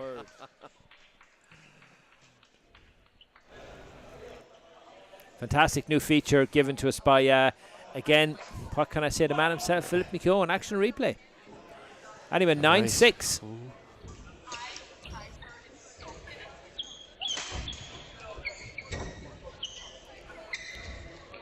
Again, giving the attack away, unnecessarily. Rian is over. Yeah, he's under fierce pressure here. Yeah. Oh. And there it is. And again, staying away from the tram lines, down the middle. Yeah, you should be. There's no reason for you to hit down the sides. Now, again, depends how accurate you can be, but players at this level should not be hitting down the trams, at vital stages of matches, because you're just going to lose it. And it's a very, very good. Richard Kong, I have to say, his return to serve has been excellent tonight. He's attacking it, and he's primarily going for the server's partner's body, which is again up the middle. I think that's in. Yeah. Yeah. And that's 8-10. All he's got to deliver, Tom, is 3 good serves. That's all he's got to do. Oh. Didn't get a chance. Yeah.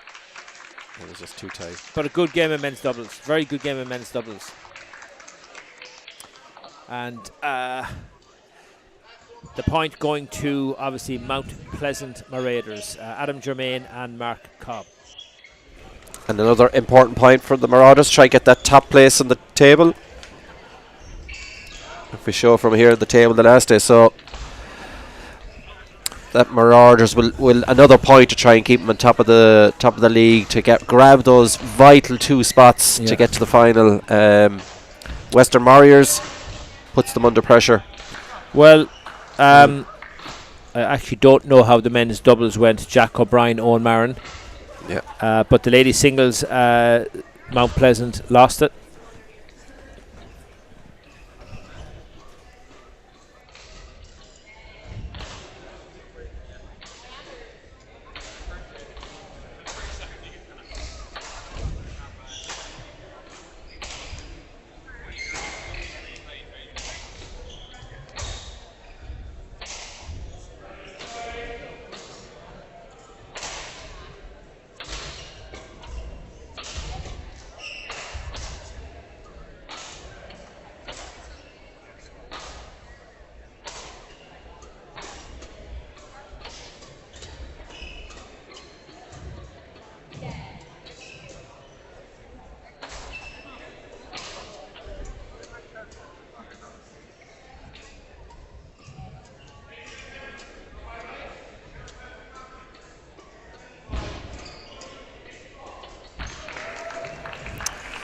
So joining me in the, I don't know whether it's the commentary box or the studio, Phil, but joining me in the commentary box is one of Ireland's most precocious talents, in my view, a young lady called Shifra Flynn.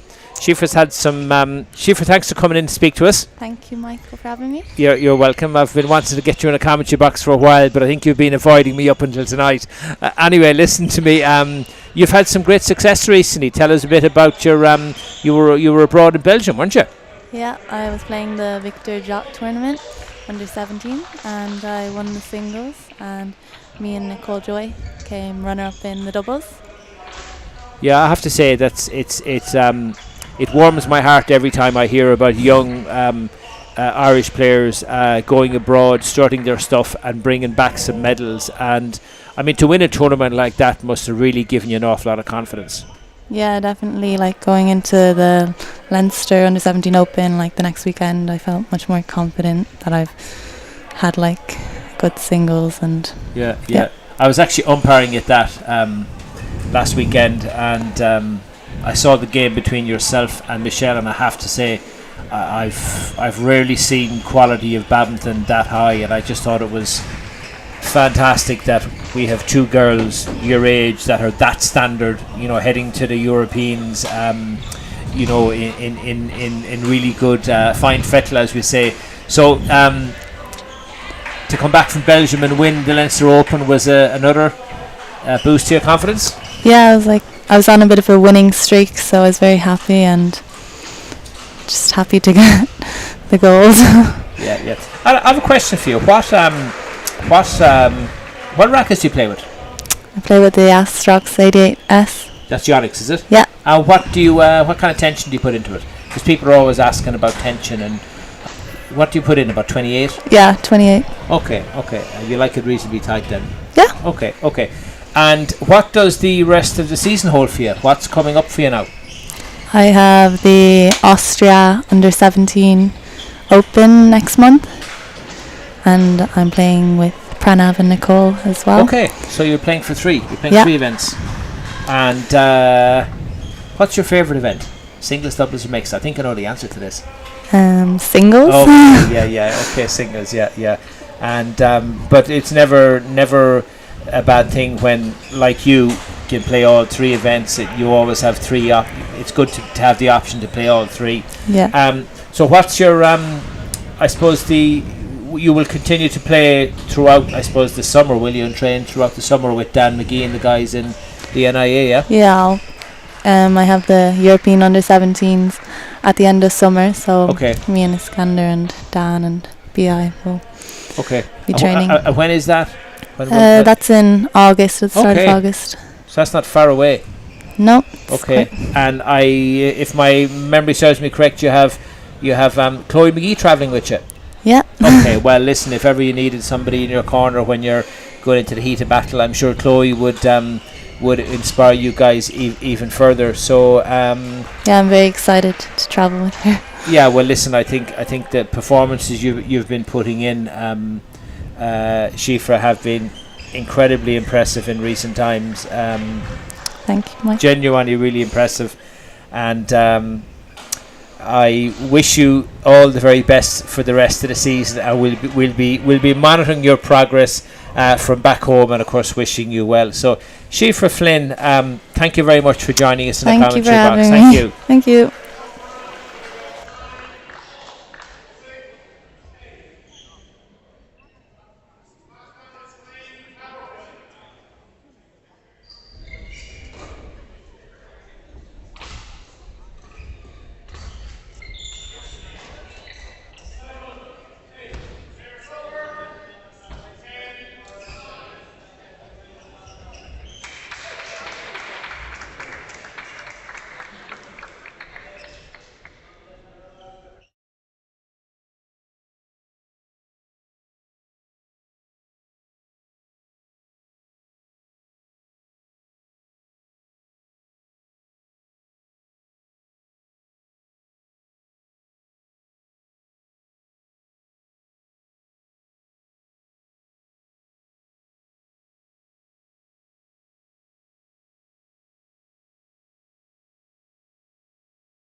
Okay, we're back live and we're jumping to court number 3, which is Dan McGee and his wife Jenny playing Adam McAllister and Crona Rooney.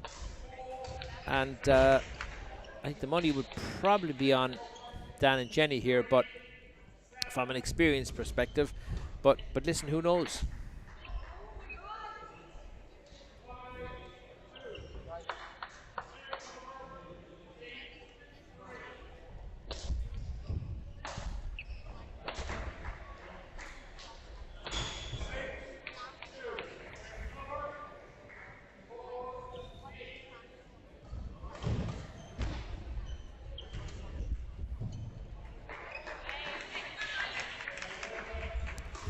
And of course, as I said earlier, shout out to Brian Hendy, who's not actually with us this evening. Hendy would normally be in the commentary box. He's the main man, the lead commentator here. I'm just keeping the seat warm for him. So Hendy, look forward to having you back here again soon. And you know, we can certainly commentate on one of Ash's matches again the next time. I know she enjoyed it very much the last time we commentated on a match, so I think we should do so again. So guys, look forward to seeing you soon.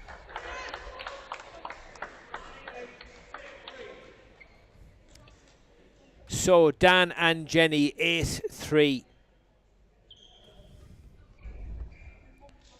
Very, very impressive wide serve from Dan. Just a complete change of direction, of angle, and it's always good to mix your serve. Choosing a flick to Crona.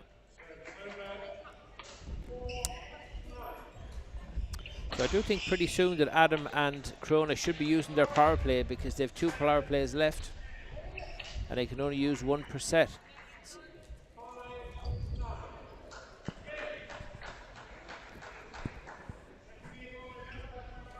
Adam McAllister serving to Dan, very nicely disguised by Dan. I mean, Dan McGee doesn't hit the shuttle exceptionally hard, but my word, does he vary it. And is he incredibly good tactically. I would say Dan is the best tactician in the hall. I really would, certainly among the guys. Very, very good tactically.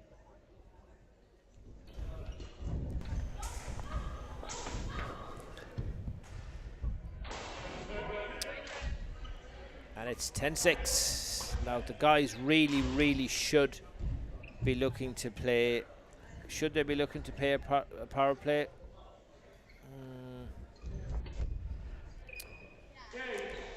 Or it's just, hi, I'm back again there, Michael, just for a quick... Well, they have. I was questioning whether they should have played a power play. Some people might have said, well, no. Yeah, 10-6 down though. Maybe it's a waste. Yeah, maybe it's a waste. I wouldn't. I suppose you're banking on the fact that you're going to have 2 more sets to play, or maybe 3 more sets to play. So yeah. I think it's, even if you got it, you still need to win 3 more points in a row after that. It's a big ask. Yeah. No. Listen. Absolutely. I think in hindsight, yeah. And in the chair this evening is Mr. Fresh from the Barbers, Guy Wheeler.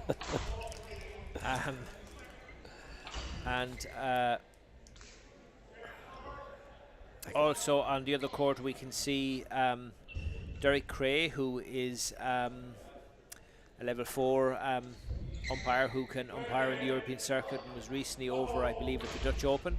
And he told me, because he gave us the statistics as us umpires tend to share with each other, and in one, I think the men's doubles final, how many shuttles do you think they used in the match? Oh, I'm intrigued now. Give me a figure. Hazard a guess. It's either something really high or really low. Give me a figure. 6. They used 49 shuttles in them, which is 4 boxes. 49 in 4 double. boxes. All right. Fair enough. I thought singles maybe. I would have gone way, way higher. Right? So Derek was over at the Dutch Open, and that was the information he brought back. Anyway. I was close though. And a very, very good hit straight down the middle from Adam McAllister.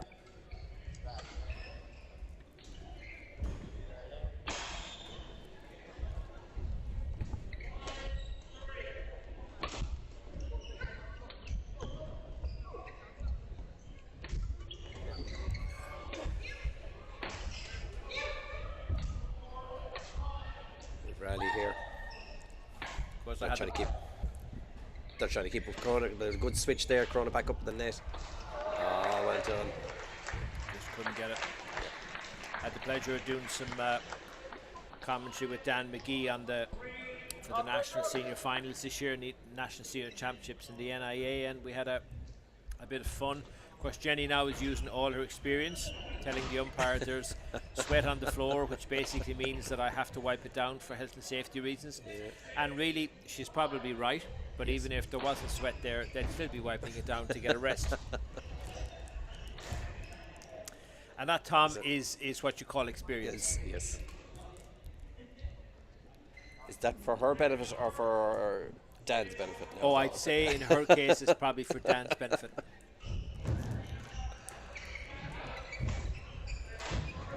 Maybe this should be like power play shuttles. You get so many court wipes you can use. As you'd see, we'd often watch, on BWF or something like that. You can see when the player's getting tired, he does that late dive to fall on the court. Absolutely, absolutely. And it's 4-2.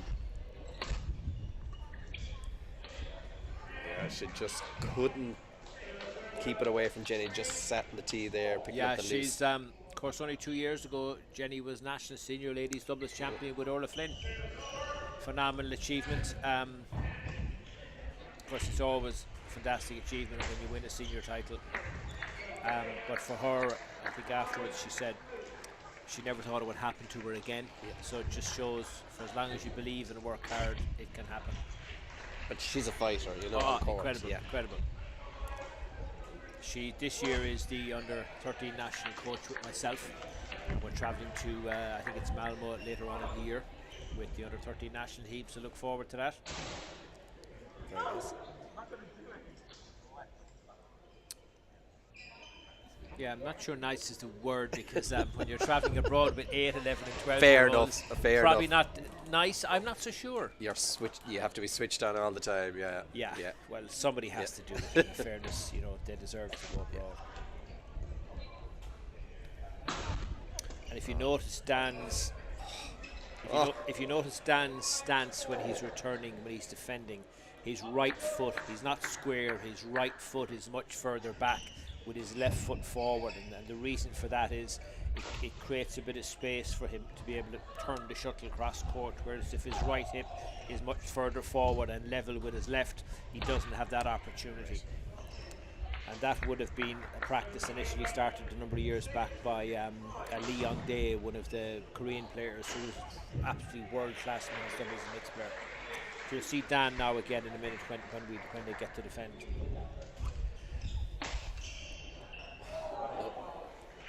It did go over.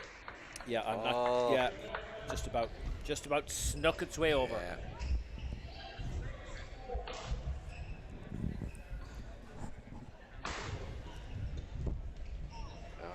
Unlike Dan to go cross court in a situation like that, completely exposed himself. Yeah. Not literally, of course, but you know what I mean. And we'll see. Hopefully we'll get a chance to see Dan in his defensive mode again, just to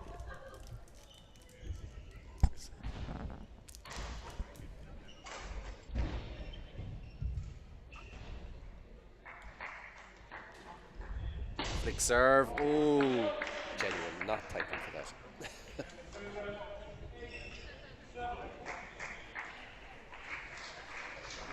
That was a loose, but got away with it. Is it in? No, it's long. It's wide. Yeah. Oh, yeah. It is the time. And there you go. The guys are going for the power play.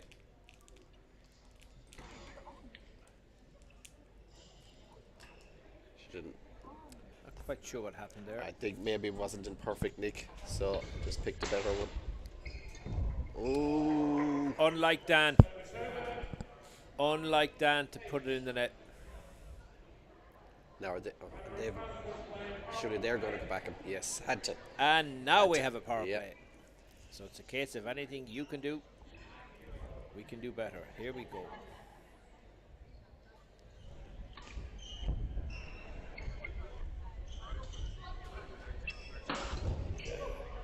well left, yes.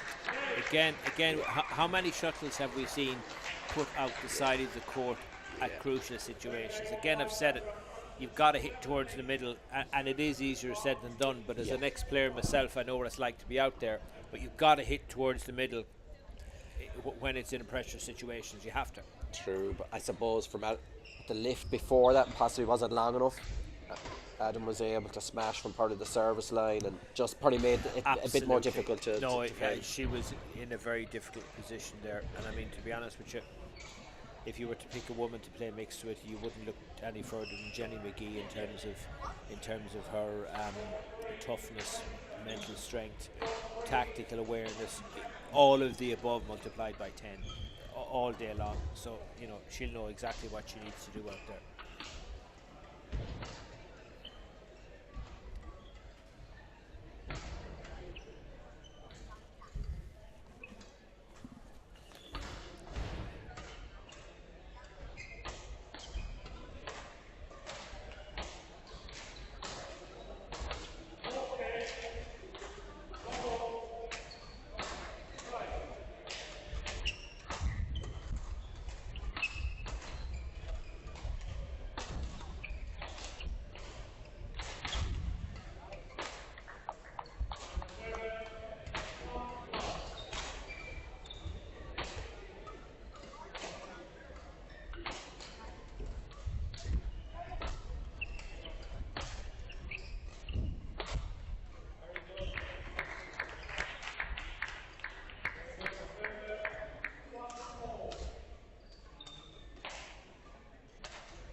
Okay, we're back and we're live, and I suppose something I would just like to throw out there at this stage, Tom, is Ashley Coyne, I know you're listening, I know you're probably watching, but the next time you come to the BPL and you play, myself and Hendy are going to commentate on every single shot that you hit.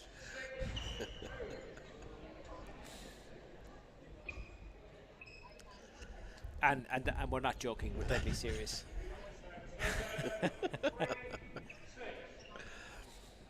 And so we are back. It's 3-6. Fourth set. Would like to see this go to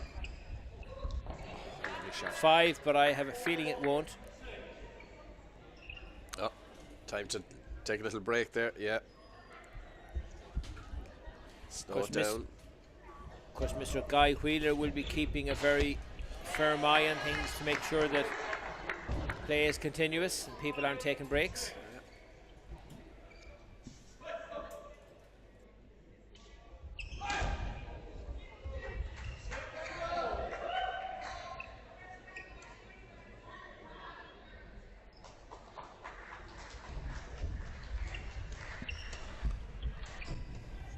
Three fights in a row. So Jenny, oh no!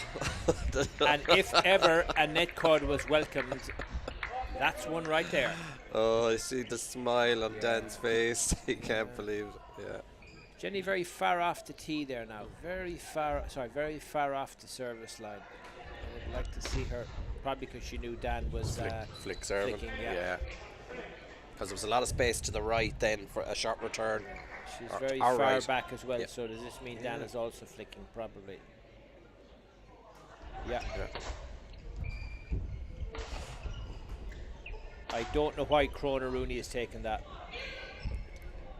If there is an opportunity and there's any decision, it has to be Adams because he hits so much harder than her, so it has to be. So we're now 7-8. I thought he might go for the power play there. I think if he gets this, I think we'll go for the power. Serving to Dan. To Jenny. Oh, great finish. Would you take a power play against Dan or Jenny? Probably be against Jenny. She wouldn't attack the shuttle as much as Dan. That's a block to the net. Pressure. Cross court. Just stay for Crona lifting cross court. You'll always see the woman lifting cross court in the mixed. That's in, yes. No, he's gone for the power play. Has to He's go gone for it. Has for the to power go play. for it. Yeah. So we could be going the full 15 rounds again. Oh. And that has to go down as a bad miss by Adam.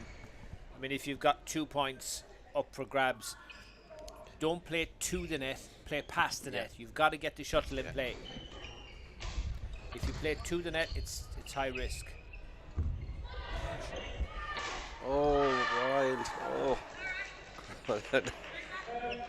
That was a fabulous return of serve, but again we speak about hitting down the middle at the important points, and that was very wild. But fair play to her. Straight away at the next round, he did a lovely tight return to the net. Yeah. Right, here we are. Flick wide.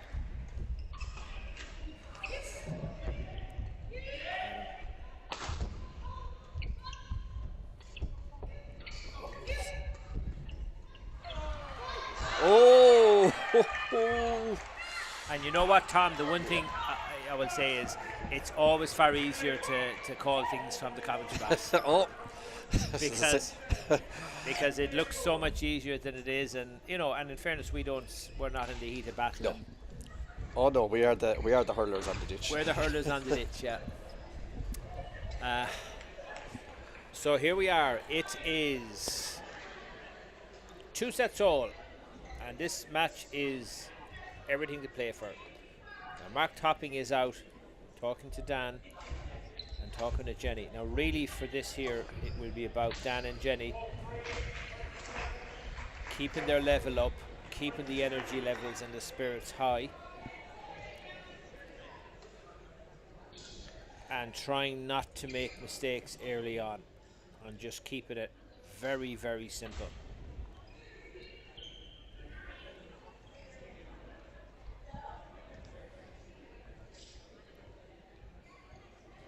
And they had their chances, so. And Dan is really fired up for this. Yeah. So here we go. Love all. Final game.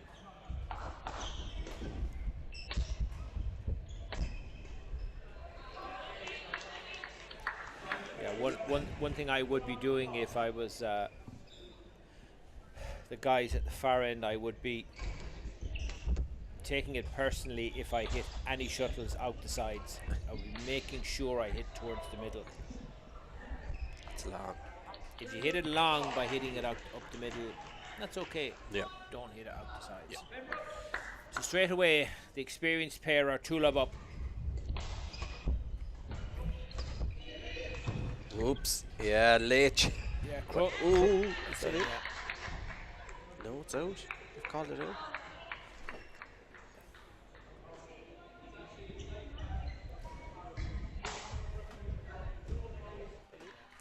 Oh, we just missed it too late in the replay, I think. Yeah. Let's go back to 3. So Yeah, it's very hard to call from the Yeah. commentary box. Very hard. Looked good, but you can't call from up here. yeah. So 3-love. And guys in the worst position on that side of the court, he's no chance Well, of saving us. well, to be honest, he would be very brave as an umpire to overrule Yeah. from the other side of the court. Yeah. Very, very brave.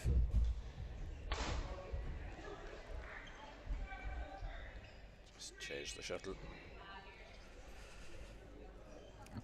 Service over 1-3.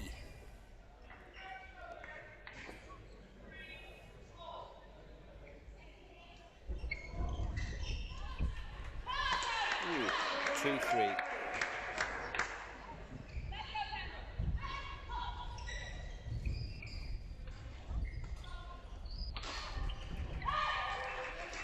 He attacked the serve well there, Dan.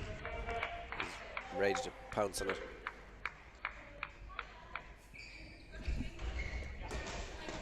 I suppose one of the good things about commentating like this is you also in the background you get lots of texts from people I suppose trying to psych you out of things, trying to influence you, trying to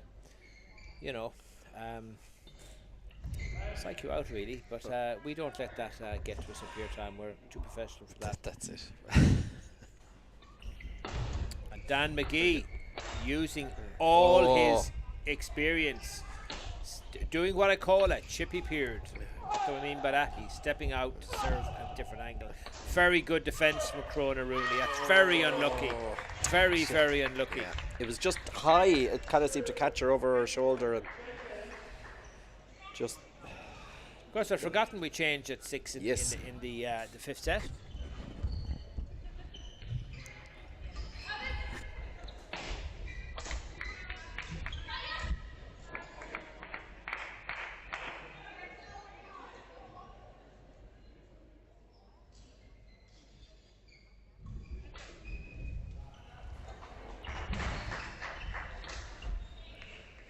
So here we are, 6-2.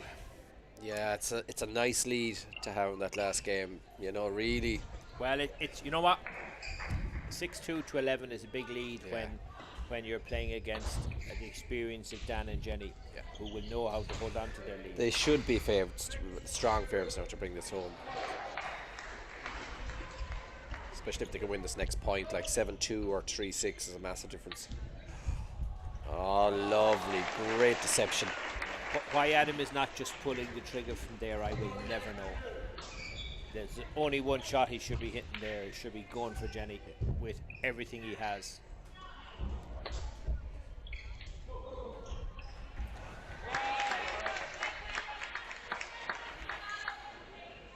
Three-7. I think it's got to happen now, Tom, or it's not going to happen. It's just there's no power play shuttles either, so they have to going to grind these points out. Oh yeah. She just sensed Jenny making a step up and just did enough to. No, to be fair, she's had played that role quite well at times, but yeah, a little too high there. Poor net shot. It's now 9-3 game. Yeah, look at this. Yeah.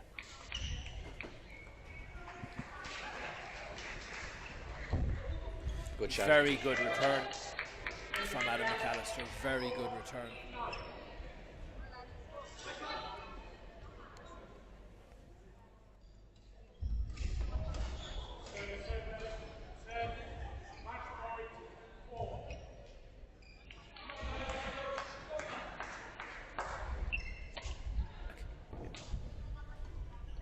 Ten-4. Dan is really he's really now using his experience. You see, when you don't have that big thunderbolt smash, what you have to do is you have to find other ways of winning it. Yeah. Look, they're delighted. I think it's a great win for them.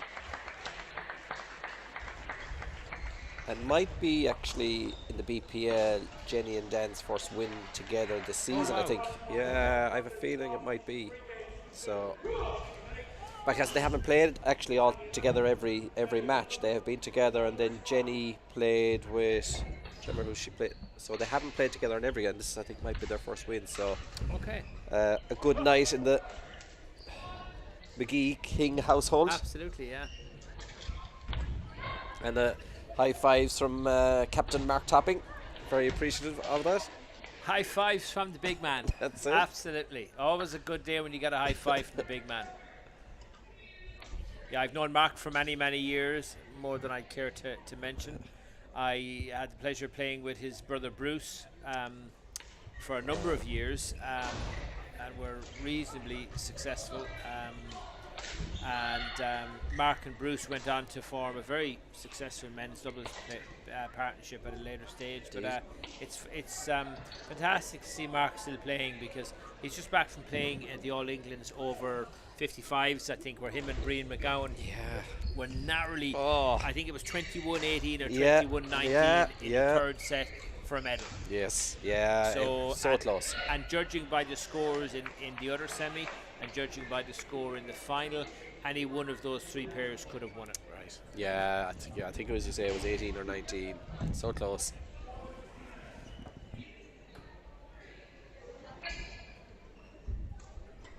And that's a new partnership he played with in the All I England, think isn't so, it? yeah.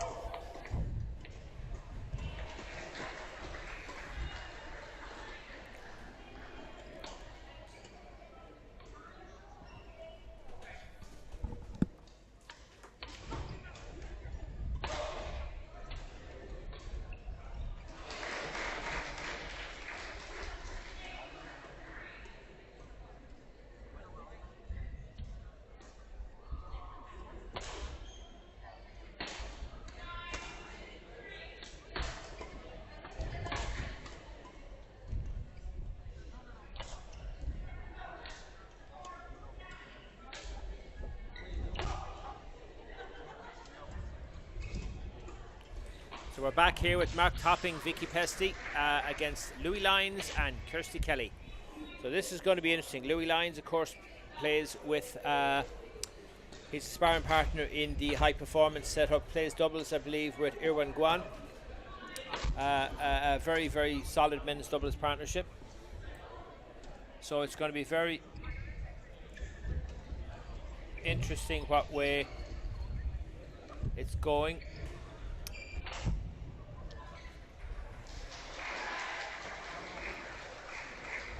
So, yeah, go on to the multi-view there, Tom, and let's see what's going on. Let's see what's... So on court one, we have the Western Warriors. That's the second mixed. Let's go to a fourth game. And then obviously on court two, we have... I think it's second mixed as well. Yep. And that's, as I said, that's one each. Obviously on court three then, they're just starting. So tight battles all around on each of the courts. Tight battles all around, yeah. Yep. So just going to give I tend to give a few shout outs, Tom, as these nights go on, because why not? I want to give a shout out firstly to all of the new coaches that are stepping up and certifying themselves. We have a number of young women who are stepping forward as part of the Women in Sport programme and are doing their coaching badges, which is fantastic. A number of them down in Munster, and into pro teams were very well looked after this year, I suppose, led by Aisling Ryan. I certainly would like to wish Aisling the very best in her new career. I know she's leaving Badminton Ireland as an activation officer, and I think she's going back to teaching. So Aisling, don't be a stranger. Badminton needs you, and we look forward to seeing you soon. I'd also like to give a quick shout out to my darling wife who's at home. I did mention she was snuggled up on the couch with Harvey, but I clarified very soon after that Harvey is a 2-year-old black Labrador. yes. Just in case people are wondering, you know. So shout out to my lovely wife. She would love to be here, but unfortunately our pet Labrador has just had a little procedure recently, so he has had to lay low for a while. Fair enough. So shout out to my lovely wife. Hi, Leslie. So let's get back to more mundane matters. Let's jump to court number 2, where it's currently 1 set all, and it's 4 all. And you have Bill Lacey and Nastia Sharakovska playing again Ruth Kilkenny and Callum Thomas. Callum, primarily known as a singles player, but to be honest, his racket skills are such that he can play what he wants. Yeah, just looking there, Mount Pleasant Mavericks are 3-2 up overall on the night in that match. So Bandits, I'm sure, would like to bring it back to 3-all on the night. Grab them really important points. So we know how close that league table is. So every match counts for sure. It's very, very tight. Yeah. It's all very, very tight.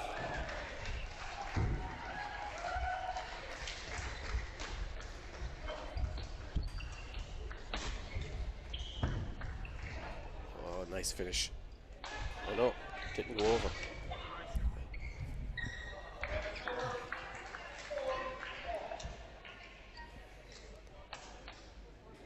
You know, I was over at the All England there recently for the first time, and had the pleasure of meeting our former nationals coach Irwansyah from Indonesia. Yes. He's currently the Indonesian singles coach, and Yeah. through him we spent some time with Anthony Ginting. I was going to say, that's when we tend to see him these days. Which was Yep. really nice. But I was coming back on the plane, and this woman turned to me as I sat down beside her, and she said, are you Michael O'Mara? And I can honestly tell you, it's the first time I've ever been on a plane where someone has actually recognised me.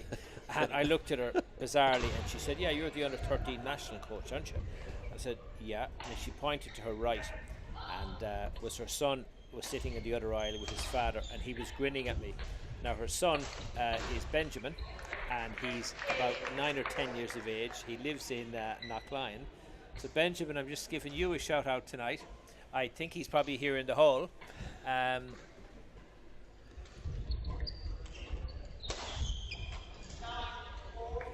So I have a feeling Benjamin might be here watching tonight, soaking up every piece of knowledge and information he can. But Benjamin, I'm actually looking for you to see, can I find you on the camera? I think I can see you. No. Actually, yes, I can see you. Benjamin, you're currently sitting behind, I believe, court number 2. So, Benjamin, we're watching you. We will continue to watch your career, because he's a young man with fantastic talent, fantastic racket skills, and we will follow his career with bated breath as he gets older. So, Benjamin, shout out to you tonight, and also your parents.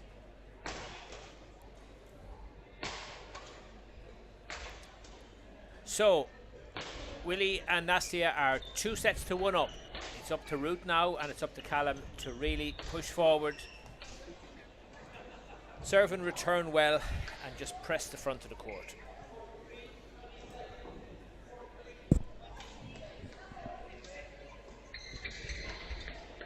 Love all play. The umpire out on you there, Michael, is Yes, it? I was just thinking exactly the same. The umpire's coming out of me. And we have Catherine Smith, who in the umpire's chair, who, as I said earlier, is currently the president of Badminton Ireland. Yes. All the stars are here. I think last year she was Leinster president. This year she's the president of Badminton Ireland.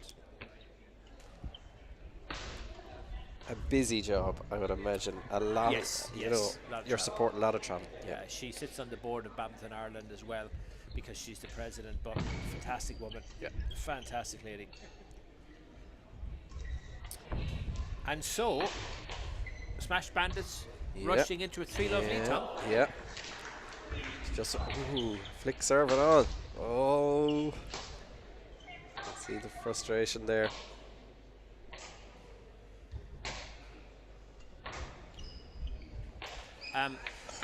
Wide serve. You serve wide. You open up the court there, don't you, for that push down the line.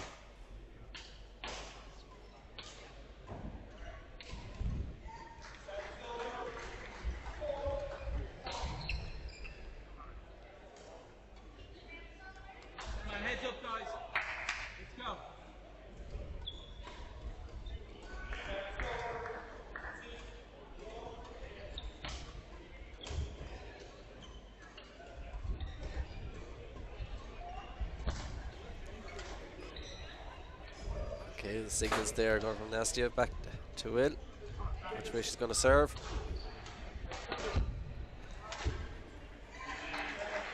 The apology there from Will for the body shot.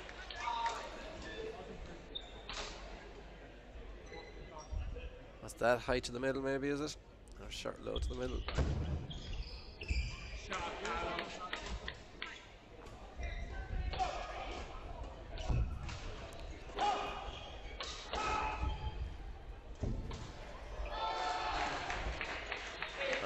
Excellent return. Pushed it right down the middle at the body. Callum had no chance to return.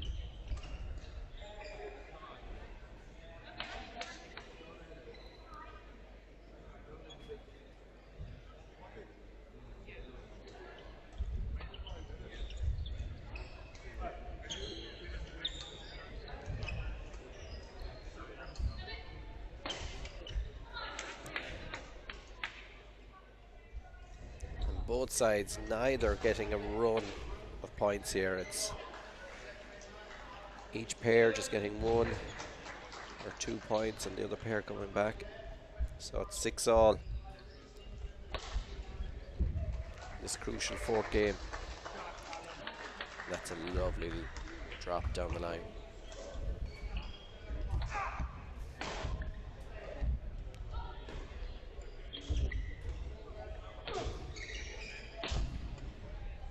Close. Well left.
Yeah, we're back, and actually I have a special guest joining me here now. Is a lady called Yankun Joe, and I was telling a story earlier where I met. I sat down beside a woman on a plane coming home from the All England, and it turned out she knew me, and I didn't realise that I knew her. So Yankun, thank you very much for joining us.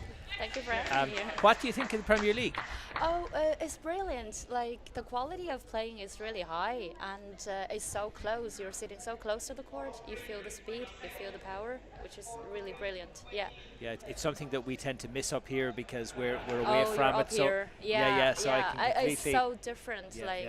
Yeah. And who are you with tonight? You're with your husband and. My husband, my son was here, and actually my parents just came over to visit us for their holidays. Okay. So they were here like in the bar for like an hour. So he's gone home with them, is he? My parents and my son, they're gone home. Oh, and my husband is still sitting there. Yeah. Okay. How did your son get into badminton? Because I first saw him when he was playing, knocking up down Limerick with his dad, and what caught me was his grip and his racket skills, and that's how you and I initially met. Yes. And then we met on the plane at the All England. Yeah. But how did you get into badminton? My husband play, and then he taught me to play. Okay. We play quite often before I got pregnant, and after we stopped for a couple of years because our son was a baby, and during the COVID we got nothing to do, so we just hit the shuttle on the green.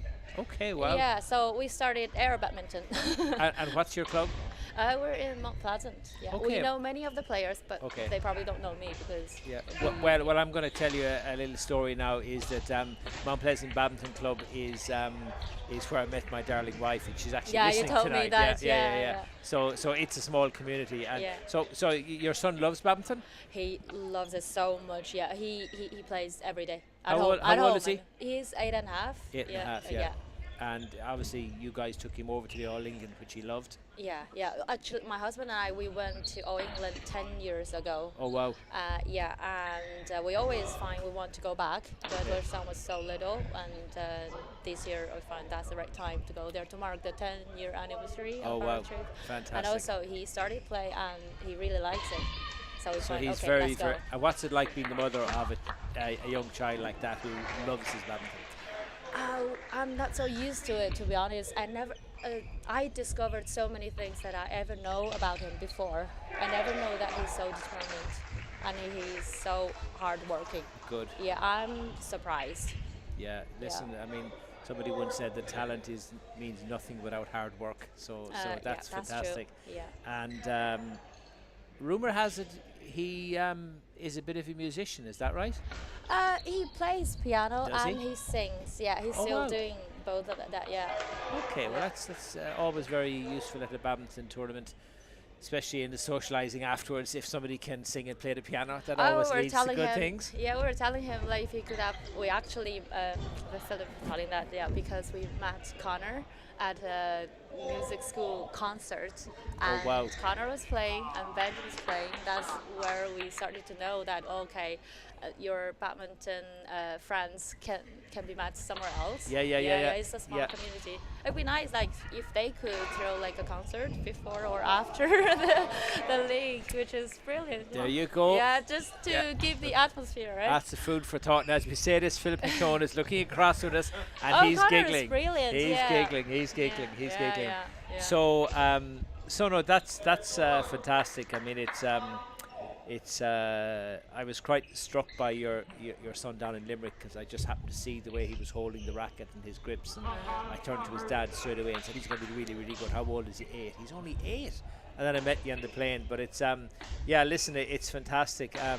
Listen, I really appreciate. I'm so glad that you're here tonight. I mean, I suppose for anybody who's here tonight, sitting watching badminton on a Friday night, I mean, it's a wonderful place to be. Yeah, it is, you know, yeah. it really is. You're sitting here, you're watching a sport that we all love, and it's you know, it's fantastic. And listen, thank you so much for coming up to talk to us. Thank you for And having me. you're very kind. And Thank you. keep that young son of yours, keep him training and keep him working.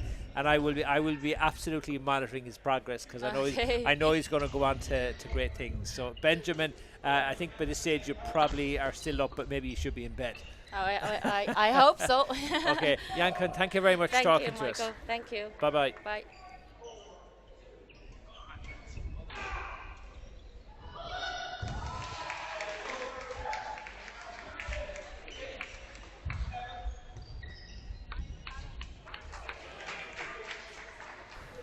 So we jumped into an interview there for a few moments, and at the expense of this mixed, which is 9-4 up in the 5th set.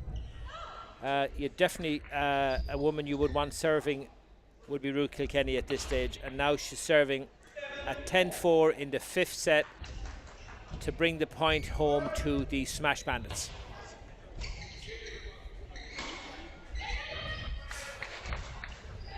That's a fantastic pick up from Callum Thomas. Beautiful reverse, and unfortunately puts the stick smash into the net. I suppose the good news is it's only 5-10. It's the time to do it. Yes.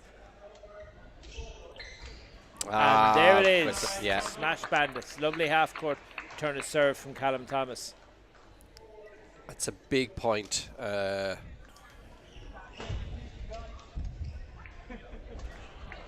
For Smash Bandits, really brings it back to I think 3-all, and another.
Alright, we've moved here to court 3. To the third mixed. And big moment here. 10-9. Oh, and Mark just a little soft push back down the middle.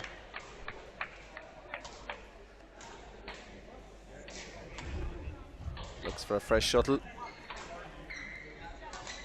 Big moment in this game where it's 1 game each.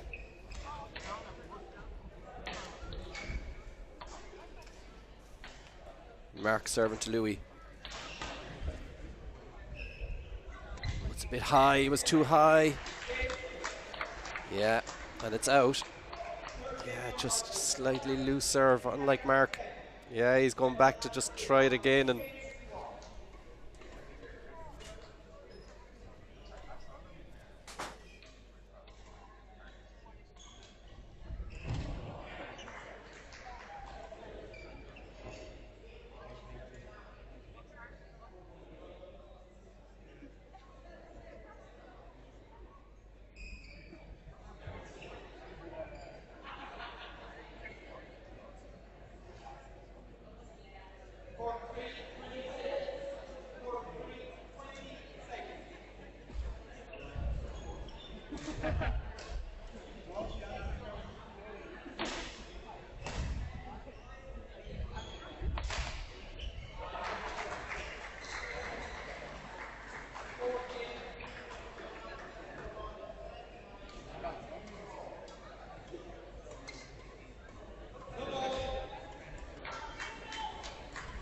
so we're gotten to the 4th game here. It was just a great finish there, Michael, by Louis. I suppose Mark was serving at 10-all, and just the serve was a little bit too high. And well, Louis 10-all, you're punished. serving. Yeah. You really are.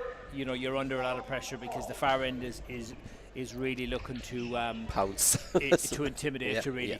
yeah. Yeah, well, I suppose the Panther pounced on the Spartan.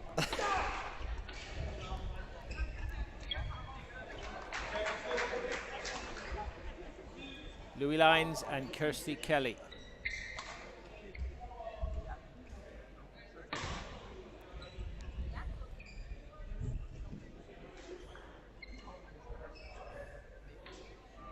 Just something in our eye. Just And again, Seamus Halpin in charge of proceedings this evening. great.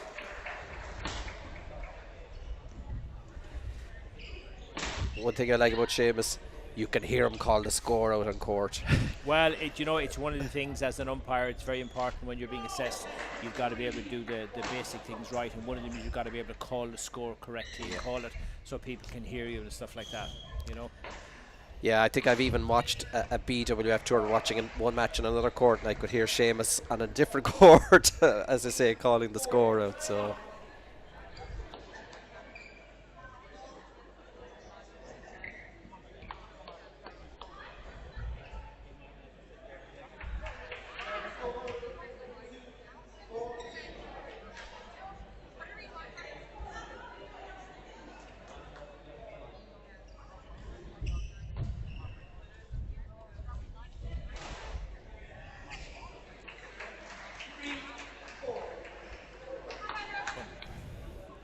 So, listen, we have a very special guest in the commentary box with us currently. He's currently ranked number, I don't believe I'm wrong, number 32 in the world in men's singles. I checked that before you came in, by the way. So, ladies and gentlemen, big hello to Nhat Nguyen. Thank you for having me, Michael. It was short notice, but Yeah, happy yeah. to be here. Happy to be here. Well, to listen, share Nhat, my thoughts. Yeah, listen, you're abroad so often. We take you when we can get you, you know. So, listen, thanks for joining us. What do you think of the BPL as a spectacle? Yeah, I think as myself, well, I played this when I was younger. I played this when I was 16. So I think it's actually a really good event, just to like have everyone like together. As obviously, like badminton in Ireland is not that big compared to other sports, right? So I think it's a really nice event to have literally all players from around the countries coming together and playing, and then enjoying themselves. And also it's competitive, and So yeah, I think it's a really good event for just to Just bring to everyone promote together. our sport. Yeah, promote our Listen, sport, yeah. I couldn't agree with you more. So Nat, you had some pretty damn good results recently in Europe, didn't you? Yeah, I had some good performances, which was quite nice. As probably most of you know, the last 6 to 8 months before these tournaments, it hasn't been great in terms of results-wise. So it was really nice to get some better results recently. So yeah, definitely a confident booster for the upcoming Olympic qualification. Yeah, and social media tells me you're not the only superstar in your family. I've been getting that a lot Yeah, recently. yeah. So my sister just medaled at the. So people are meeting you and they're saying you're Nam's sister, is that right? No, they're asking me about my sister. That's so what I mean, yeah. she's So now- tell us. Yeah, so my sister just medaled at the recent European in weightlifting at the 49 weight category. Yeah, 49 kg. Was it 49. lift and jerk, or what do you call it? Yeah, so Fantastic. she medaled at the clean and jerk. Clean She and got jerk. a bronze in that. Yeah, Wow. yeah. And she came 5th overall in her total score, which Wow. was quite impressive for Yeah. a lady just had 2 kids. So, Yeah, it's amazing. Yeah. Why am I not surprised? Because Nat, you have a gold from the Europeans under 17s Yeah. and a bronze as well from the men's double. So Yeah. there's must be something in the water or in the food in the Nguyen household, you know. So anyway, no, I saw that on social media and obviously delighted because we class you as one of our own. So Yeah. we'll take anything we can get, even if it's Yeah. another sport. But that's just fantastic. It really is. Yeah. So Nat, what does the Olympic qualification starts? What, the 1st of May, is it? Yeah, so it starts in May for a 1-year process. So May to May, and then they take your best 10 tournaments, and then to qualify, I think you have to be around in the world top 70, Top 70, six, yeah, okay. top 70 in the world. Yeah. So Okay. right now I stand in a good position, but anything can happen. But it's a lot of traveling, so Yeah. it's just a lot of traveling, and then you just have to be mentally prepared for, to be honest, anything, right? So it's a challenge I look forward to again. Again, yeah, absolutely, again, yeah. And tell us, you've been practicing with Victor Axelson a bit in recent times. Tell us a bit, how has that come about, or tell us a bit about that. I'm sure people, anybody who's listening would maybe have known you're doing it, but they're very interested in how it came about, and you know. So I think it was quite well known that he was in Dubai. He moved to Dubai after the Olympics, so I actually got in touch with him after the Olympics when he was first in Dubai, when I heard about the news. So I managed to get his number from a few of my Danish friends. So I just contacted him myself on WhatsApp and just asked if you ever need some sparring, you can contact me, or whenever it suits, or if you need anyone. So Well, he obviously likes what you do, because not only had you once, he's had you a second time maybe as well. So I went there actually in 3 stints. First stint I was injured, so I couldn't practice, so I had to go home. But then I went on a second stint last September for 2 weeks, and then I was there for a week just there. So I think he's a great guy on and off the court. He's actually really nice guy, really down to earth. So there's a lot I can learn from him on and off court. So it's been really good just to learn from him. Yeah, I think it's, for any sport, you want to surround yourself with the best, and you want to train with the best and soak up every little bit of information that you can that you can manage. Something people all the time just ask different things about what rackets people are using and what strings and tension. What racket are you using at the moment? So I'm using the Yonex Astrock 99 Pro. Okay, so you're obviously a Yonex sponsored player who has, we all know Yonex are the sponsor here this evening. Thank you, Yonex. And what else? What strings do you put in? I actually change time to time, but at the moment I'm using BG80. I was going to guess a BG80. I'm going to guess it's maybe safe and sound. It's an BG80, but it used to be like 66 Ultimax, 66 Force. So but they tend to break too much for my liking. So what tension? 32 pounds. I was going to guess about 32, so I wasn't. So it's a nice tension that sounds good and plays good, but it doesn't break that much. But I feel if I go above that, it breaks a little bit too much for my liking. Okay. Well, Nat, listen, we couldn't let the moment go when you were spotted in the crowd. We couldn't let the moment go to the opportunity to ask you to come up and just say hello to us and chat with us for a while. So look, I suppose on behalf of the badminton community, I'm going to wish you the very, very best for your Olympic campaign. You know we're always behind you and we always watch your results and we wish you on. We feel your pain when things don't go your way, but we certainly celebrate when they do go your way. Yeah. So, Nat, we wish you the very best. And Nhat Nguyen, thank you very much for joining us in the commentary box this evening. Thanks very much, Michael.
So again, thank you to Ireland's #1 and world number 32, Nhat Nguyen, for joining us in the commentary box this evening. Partner in crime, Thomas Bohan, is back in town. Yeah, I was keeping a close eye in this match. Absolutely cracking game. And it's, as we can see, it's 6-all in the fifth. So Tom, I'm going to ask you the big question. Call it. I'm going Spartans. I think Vicky is playing really well, really clever, looking for the space. Mark is really determined. So I'm going Spartans. But it's a flip of a coin. They're really, both of them are. It's going to be about mistakes from here. Yeah. I think he's put that out the back. Yeah. Yeah. It's just about not making mistakes. If I'm Mark Topping now, I'm thinking my only goal in life right now is to get to serve and play. Yeah. And one or two have been loose. He's put one into the net. But look, yeah, Vicky is just... Yeah, and in fairness, that was a poor return to serve from Kirsty Kelly. She put it straight in front of Vicky, and if you put it straight in front of Vicky at the net, you know what you're going to get. Yeah, you're going to be eating shuttle. 8-6. Yeah.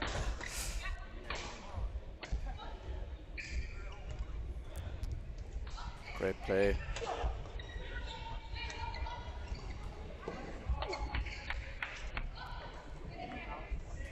Okay, Mark recover.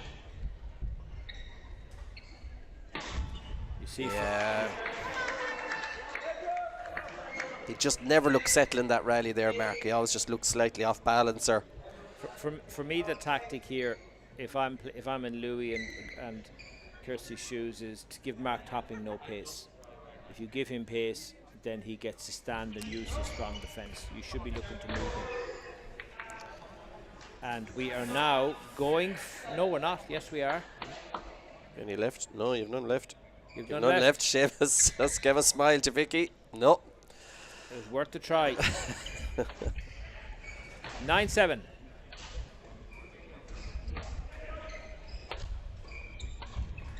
Good play. That's very wild, I would have to say, from Louis now. You know, what you want is somebody experienced just to keep a cool head, get the shuttle and keep it in play, and if you're going to go down because somebody has played some really good shots. And that's that's a great smash. Yep. Risky smash.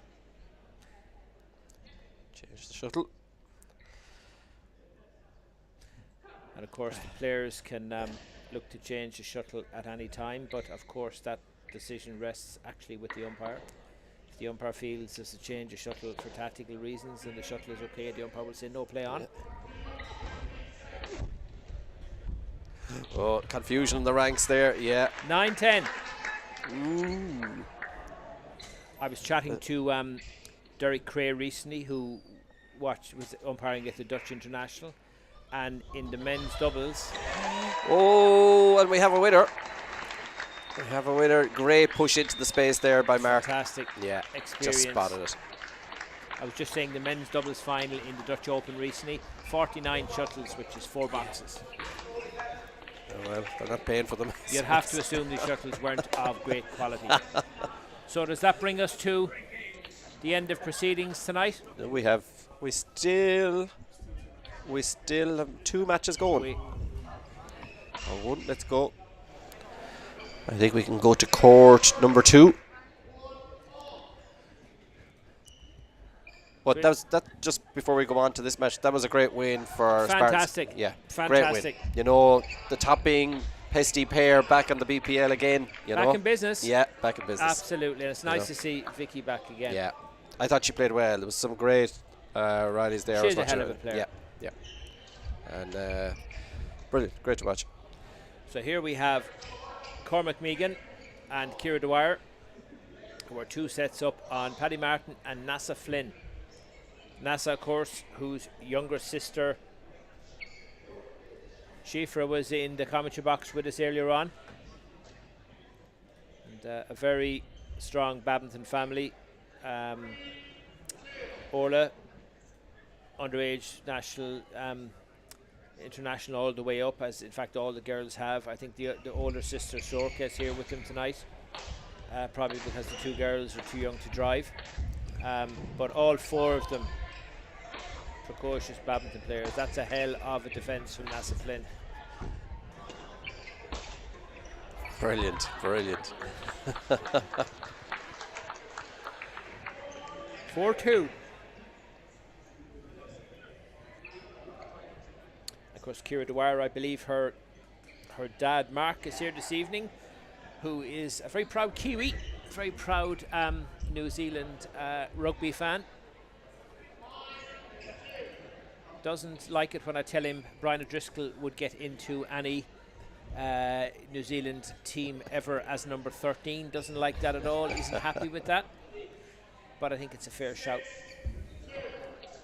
So Cormac and Ciara are pushing ahead here, and the signs are ominous for Nhat and for Paddy.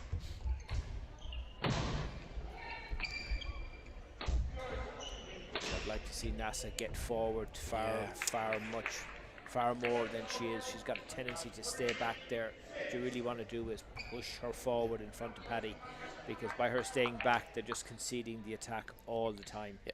Whereas if she's pushing forward on the net, the tendency will be that her opponents will lift, because they'll see her coming forward and feel threatened. That's a super return from Cormac Megan.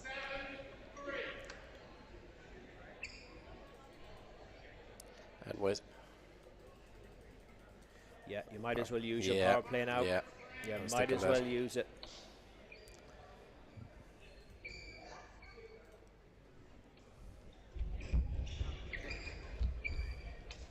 Paddy is very, if you watch Paddy when he retreats, he's very deep, very, very deep. They both are. Yeah. And you would think that's... Well, when you're defending, you've got to stay forward as much as you can, and you've got to be looking to come forward. The natural tendency is to go backwards, because you're defending, and there's the kind of, you're on the defense. You've got to look to come forward.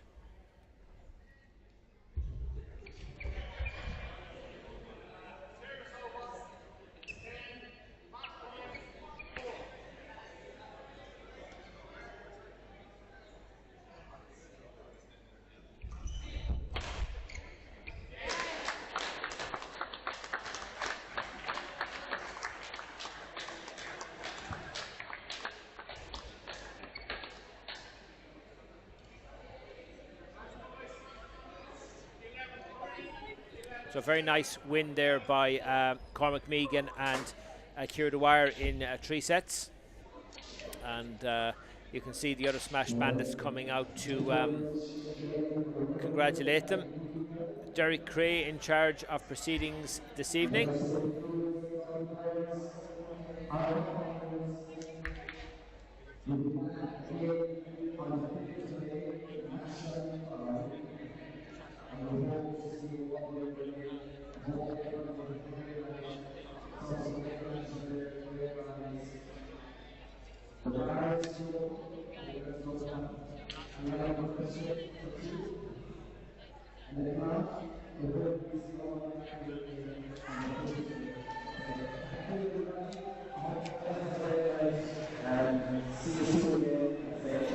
Okay, folks, that brings us to the end of night 4, the Badminton Premier League. A big thank you once again to the Leinster Branch Badminton Premier League Committee, my co-host tonight, Thomas Bohan, and also partner in crime, Philip McKeown, Mr. Technology and Mr. Streaming, and also to Dave Murphy and Elaine and the rest of the guys who are without which this would not happen. So, Tom, do you want to say any few thanks to anybody tonight? Thanks to you, really, for looking after me as your wingman tonight. It was very enjoyable getting a different view of things from here. Tom, you can be my wingman anytime. Yep, no problem. No, it was great. It was look, we enjoyed just having another great night here of some great games. Absolutely. And we hope everybody enjoyed the broadcast. And of course, we had Nhat Nguyen in the house tonight. Yeah. Nhat Nguyen in the house tonight. And we had Shifra Flynn, and we also had Yankun, who very interesting lady whose son is going to be a superstar. So, yeah, listen, pleasure to be here with you. Look forward to doing it again. And to anybody that's out there, just very, very briefly, the next Badminton Premier League night is the 5th of May, which is night 5. Match night 5, yep. And then the finals night, which always is a fantastic night, will be the 19th of May. So if you haven't got yourself down to the Turn Your Badminton Centre, come on down on either of those nights. Or if you live down the country, guys, please, there's such a good job, professional job being done on the streaming. Check in on the streaming, send us a text, and we'll give you a shout out live. So listen, this is us signing off. A good night. Good night.